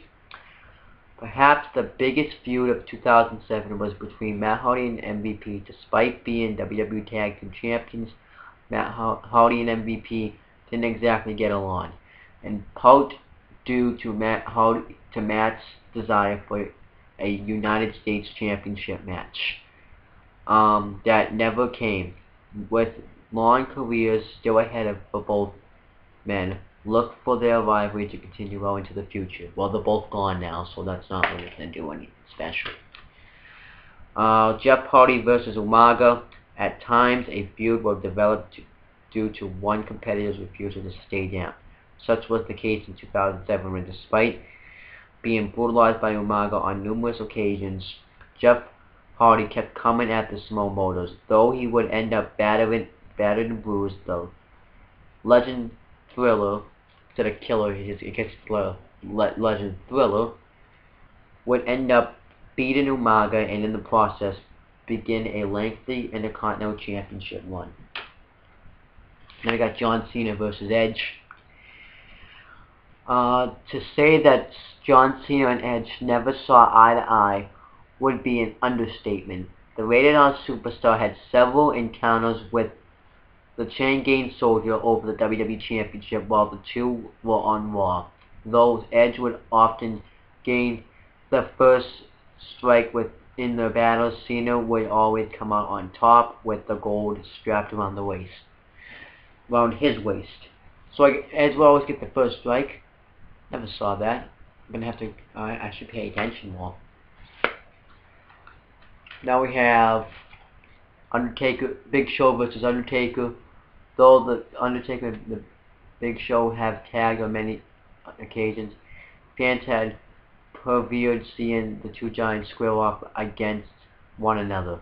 As two of the most physical men in WWE, Show and Taker have given each other more bruises and scars than anyone can keep track of, and have taken each other to hell and back in several brutal contests.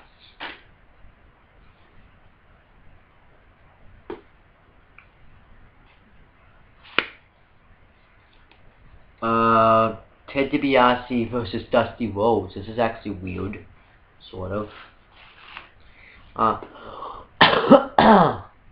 After luring Sapphire away from the American Dream, Ted DiBiase knew that Dusty Rhodes would be seeking vengeance. The $1 Million Man was well prepared, however, and not only succeeded in overcoming Rhodes' attack, but also was able to fend off Dusty's son, Dustin, who arrived in WWE to aid his father in the battle against DiBiase and his dollars. Oh my gosh. Oh my gosh. I guess we'll do the ones that are here now.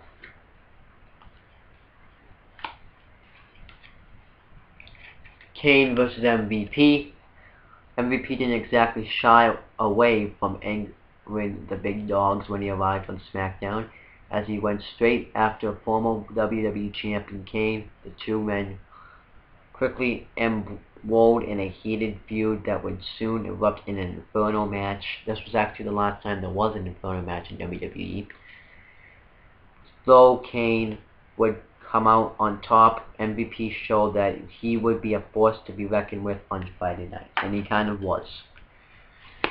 Iron Sheik, oh, I already did this one. Doink the Clown versus Bam Bam Bigelow. Though Doink the Clown had many fans in his largely kid-friendly WWE career, the Bammer wasn't among them. Bigelow, along with his main squeeze, Luna Vacant, was victim to one too many pranks by Doink and his sidekick Dink, and retaliated with an old-fashioned beating accumulated at WrestleMania 10 in a mixed tag team match. Almost there. Don't worry. Mr. Kennedy versus The Undertaker. Throughout his many years in WWE, Undertaker had encountered several young upstarts who tried to make a name for themselves by taking on the biggest dog in the yard. None, however, compared to Mr. Kennedy, who targeted the Phenom early in his career. The two would have several highlight battles on SmackDown and Pay in 2006. Gorilla Monsoon versus Vader. I don't know why this is actually a feud. The battle between Vader and Gorilla Monsoon may have been one of the shortest in WWE history, but also was one of the most pivotal. Vader took exception to the then WWE's commissioner order of suspension and proceeded to attack him on Raw, putting Monsoon on the show for months, and after this incident no one dared to get in Vader's path of destruction. I don't really care about that. This actually is kind of good. I kind of care about this. What's that? Chris Jericho versus JBL. When Chris Jericho faced Randy Orton for the WWE Championship at the 2007 edition of Armageddon, he had no idea that by the end of the night his hatred would be towards JBL. At the same time, fans didn't know that they would witness the beginning of one of the most heated rivalries that has ever been between two former World Heavyweight Champions. That's a bunch of bullshit. Sergeant Slaughter versus Pat Patterson. One of the most vicious feuds in the history of WWE, Sergeant Slaughter and Pat Patterson took violence to a new level during their battles in 1981. After a series of boot camp matches included memorable bouts at Madison Square Garden, Patterson and Slaughter showed fans just how much hatred they had for one another. Both had now in the WWE Hall of Fame. Oh my gosh. Here's what Michael Cole has to say about Eli Cottonwood. Eli is one strange dude, a former professional basketball player. Legend has it Cottonwood spent time in a mental institution as a child. That's pretty interesting. Many still think he is unfit for society. He is a monster standing 7 feet tall and weighing well over 300 pounds. Many believe because of his pure size and power, Cottonwood could be a force in WWE. And this is now Titus O'Neil. I've already read about Titus O'Neil actually. Kurt Hawkins. This is my last one called. Thank good. Hopefully, actually. This man has all the tools to be a major star for years to come. Hawkins and his former partner Lyle had won the WWE Tag Team titles, but Hawkins has since moved on to a blaze new ground. He has taken a much more aggressive approach as he plans to fulfill his lifelong dream as WWE Champ. He once said, "Invert at post-free. Ever since I was a kid, I wanted to be a WWE superstar. I won't blow it now." He probably will blow it because he's not doing anything right now. Let's see. That's about it, guys, for the codes. Now I'm going to do the poker chips that I was going to do before, but then the cards got in the way. So let me get the poker chips. Yeah. Not very many poker chips. I don't think I have them all. These are the ones I can find right now. I have William Regal, Miz, and CM Punk. That's all I can find. So I just now I do have something else over here.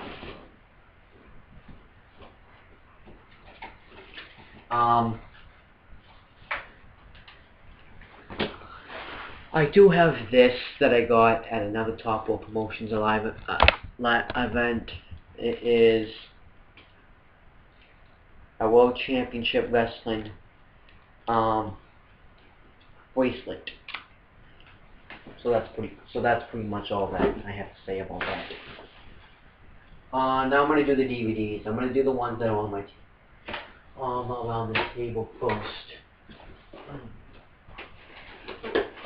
I have a bunch of these though too, so I have a lot of DVDs. This is gonna take a while, and then just fucking film. Okay. So the first one I have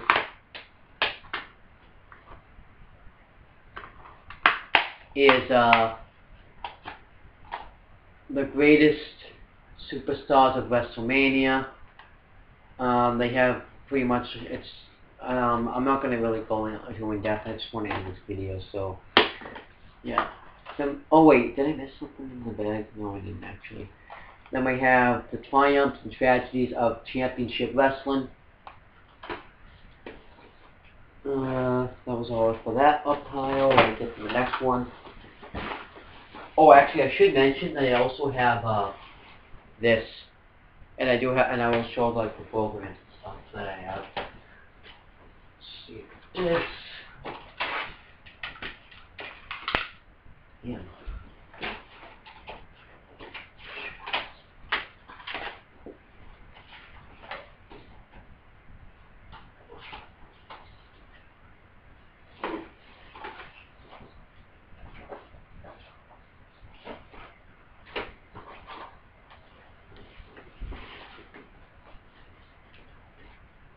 Okay, that's about it for that. Okay, so this is SummerSlam 2005, Backlash 2006, The Twisted and Disturbed Life of Kane, History of WrestleMania 1 through 6,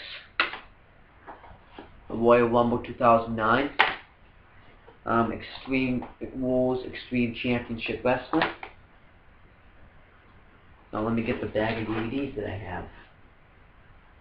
And this is also going to be games. Actually, wait, I have other stuff actually. Games.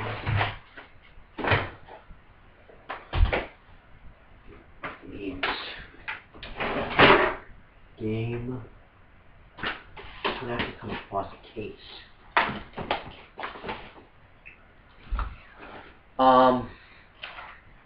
SmackDown vs. Raw 2009.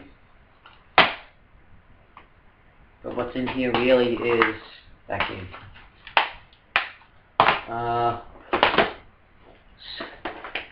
SmackDown vs. Raw 2011. The Undertaker's Deadliest Matches. I just got this DVD back today. WWE 12. The History of the Intercontinental Championship. More DVDs up there.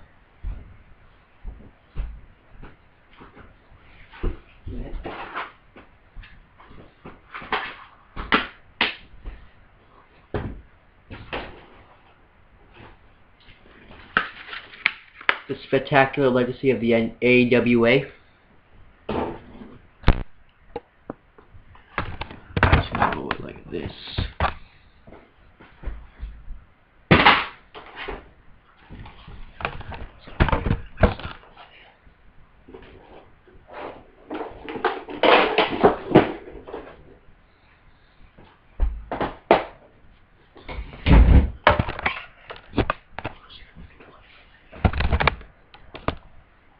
WrestleMania 23,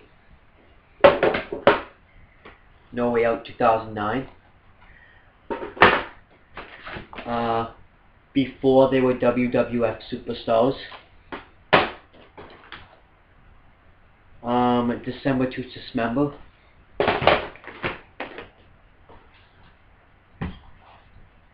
Shawn Michaels' Boyhood Dream. Oh, actually, I should do this actually. Legends of WrestleMania. Stone Cold Steve Austin, the DVD. Extreme Rules 2011. Royal Rumble 2007. SmackDown vs. Raw featuring ECW preview. WrestleMania 24. Oh, actually, I do have another book, by the way. I forgot to mention this book. This is a trivia book for wrestling. Now let's get back to the DVDs. Backlash 2007. Born to Controversy, Rowdy Roddy Piper story.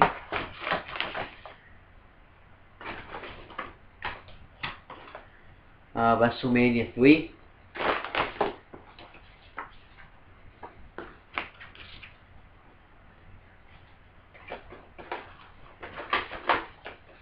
Okay, hold on. Another game, Legends of Wrestling 2 for GameCube.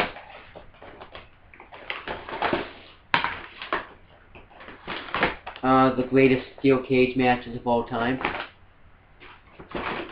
The Best of Raw and SmackDown 2011.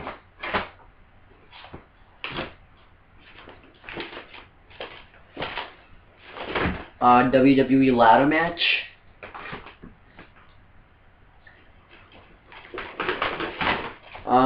Big Show at Giants World. All my OMG moments, the top 50 incidents in WWE history. Mick Foley's greatest hits and misses.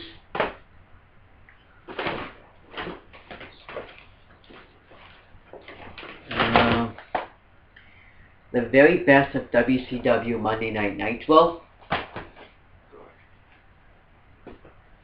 SmackDown vs. Raw 2008. I was going to do that because I won't be able to find the cover.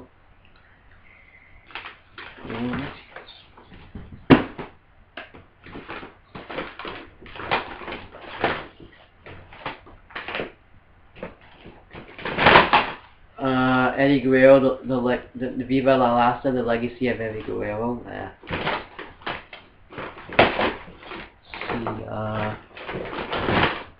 New Year's Revolution 2006. The greatest superstars of the 21st century.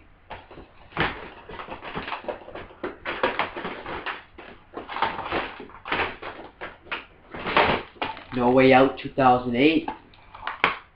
I don't know where that went, but I don't need to watch it anymore because I've already covered it. Vince McMahon movie.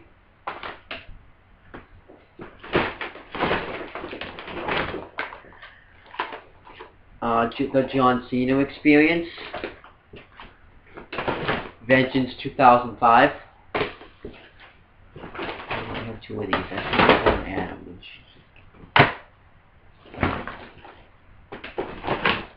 Adam.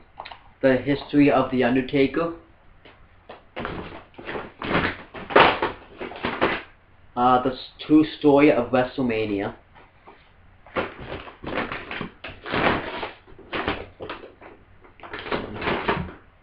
Oh, yeah, it is.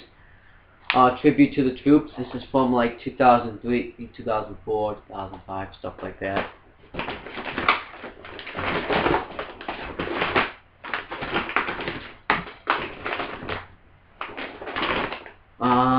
I do have SmackDown vs. Raw 2008.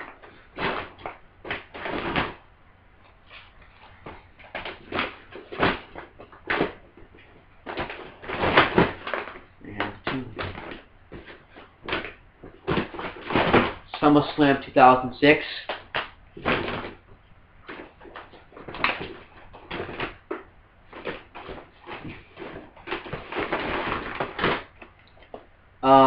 Hulk Hogan, The Ultimate Anthology.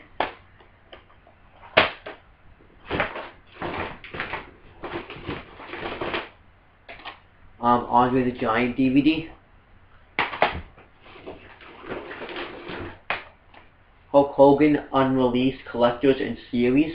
That's it though. Wait, there's something else in there. WWE All Stars. I think that is it though.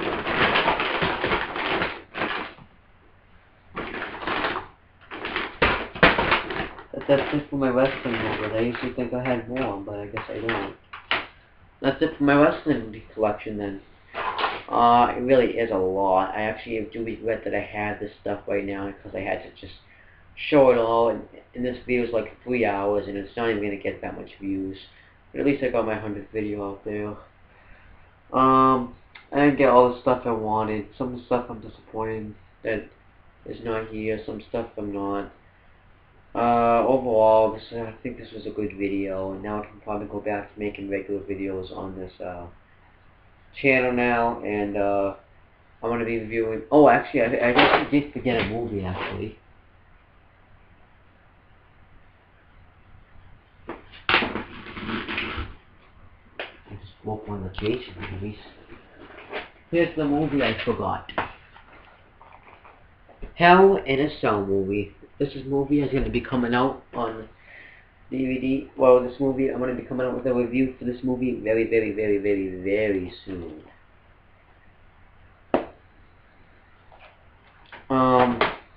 But that's pretty much it.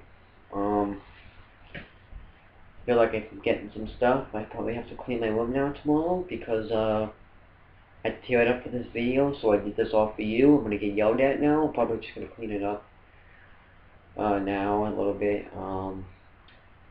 But yeah, I hope I got all the stuff I needed out there, and if I don't, and if I find something that I forgot to cover it, I'll just show it on one of my videos.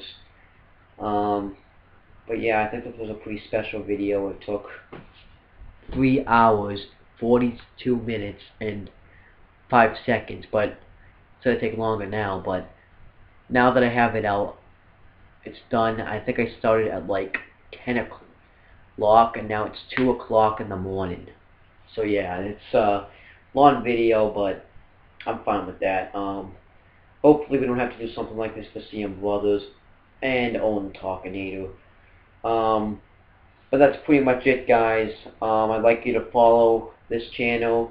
No, hold on. And see, subscribe to this channel if you haven't. Add me as a friend on Facebook.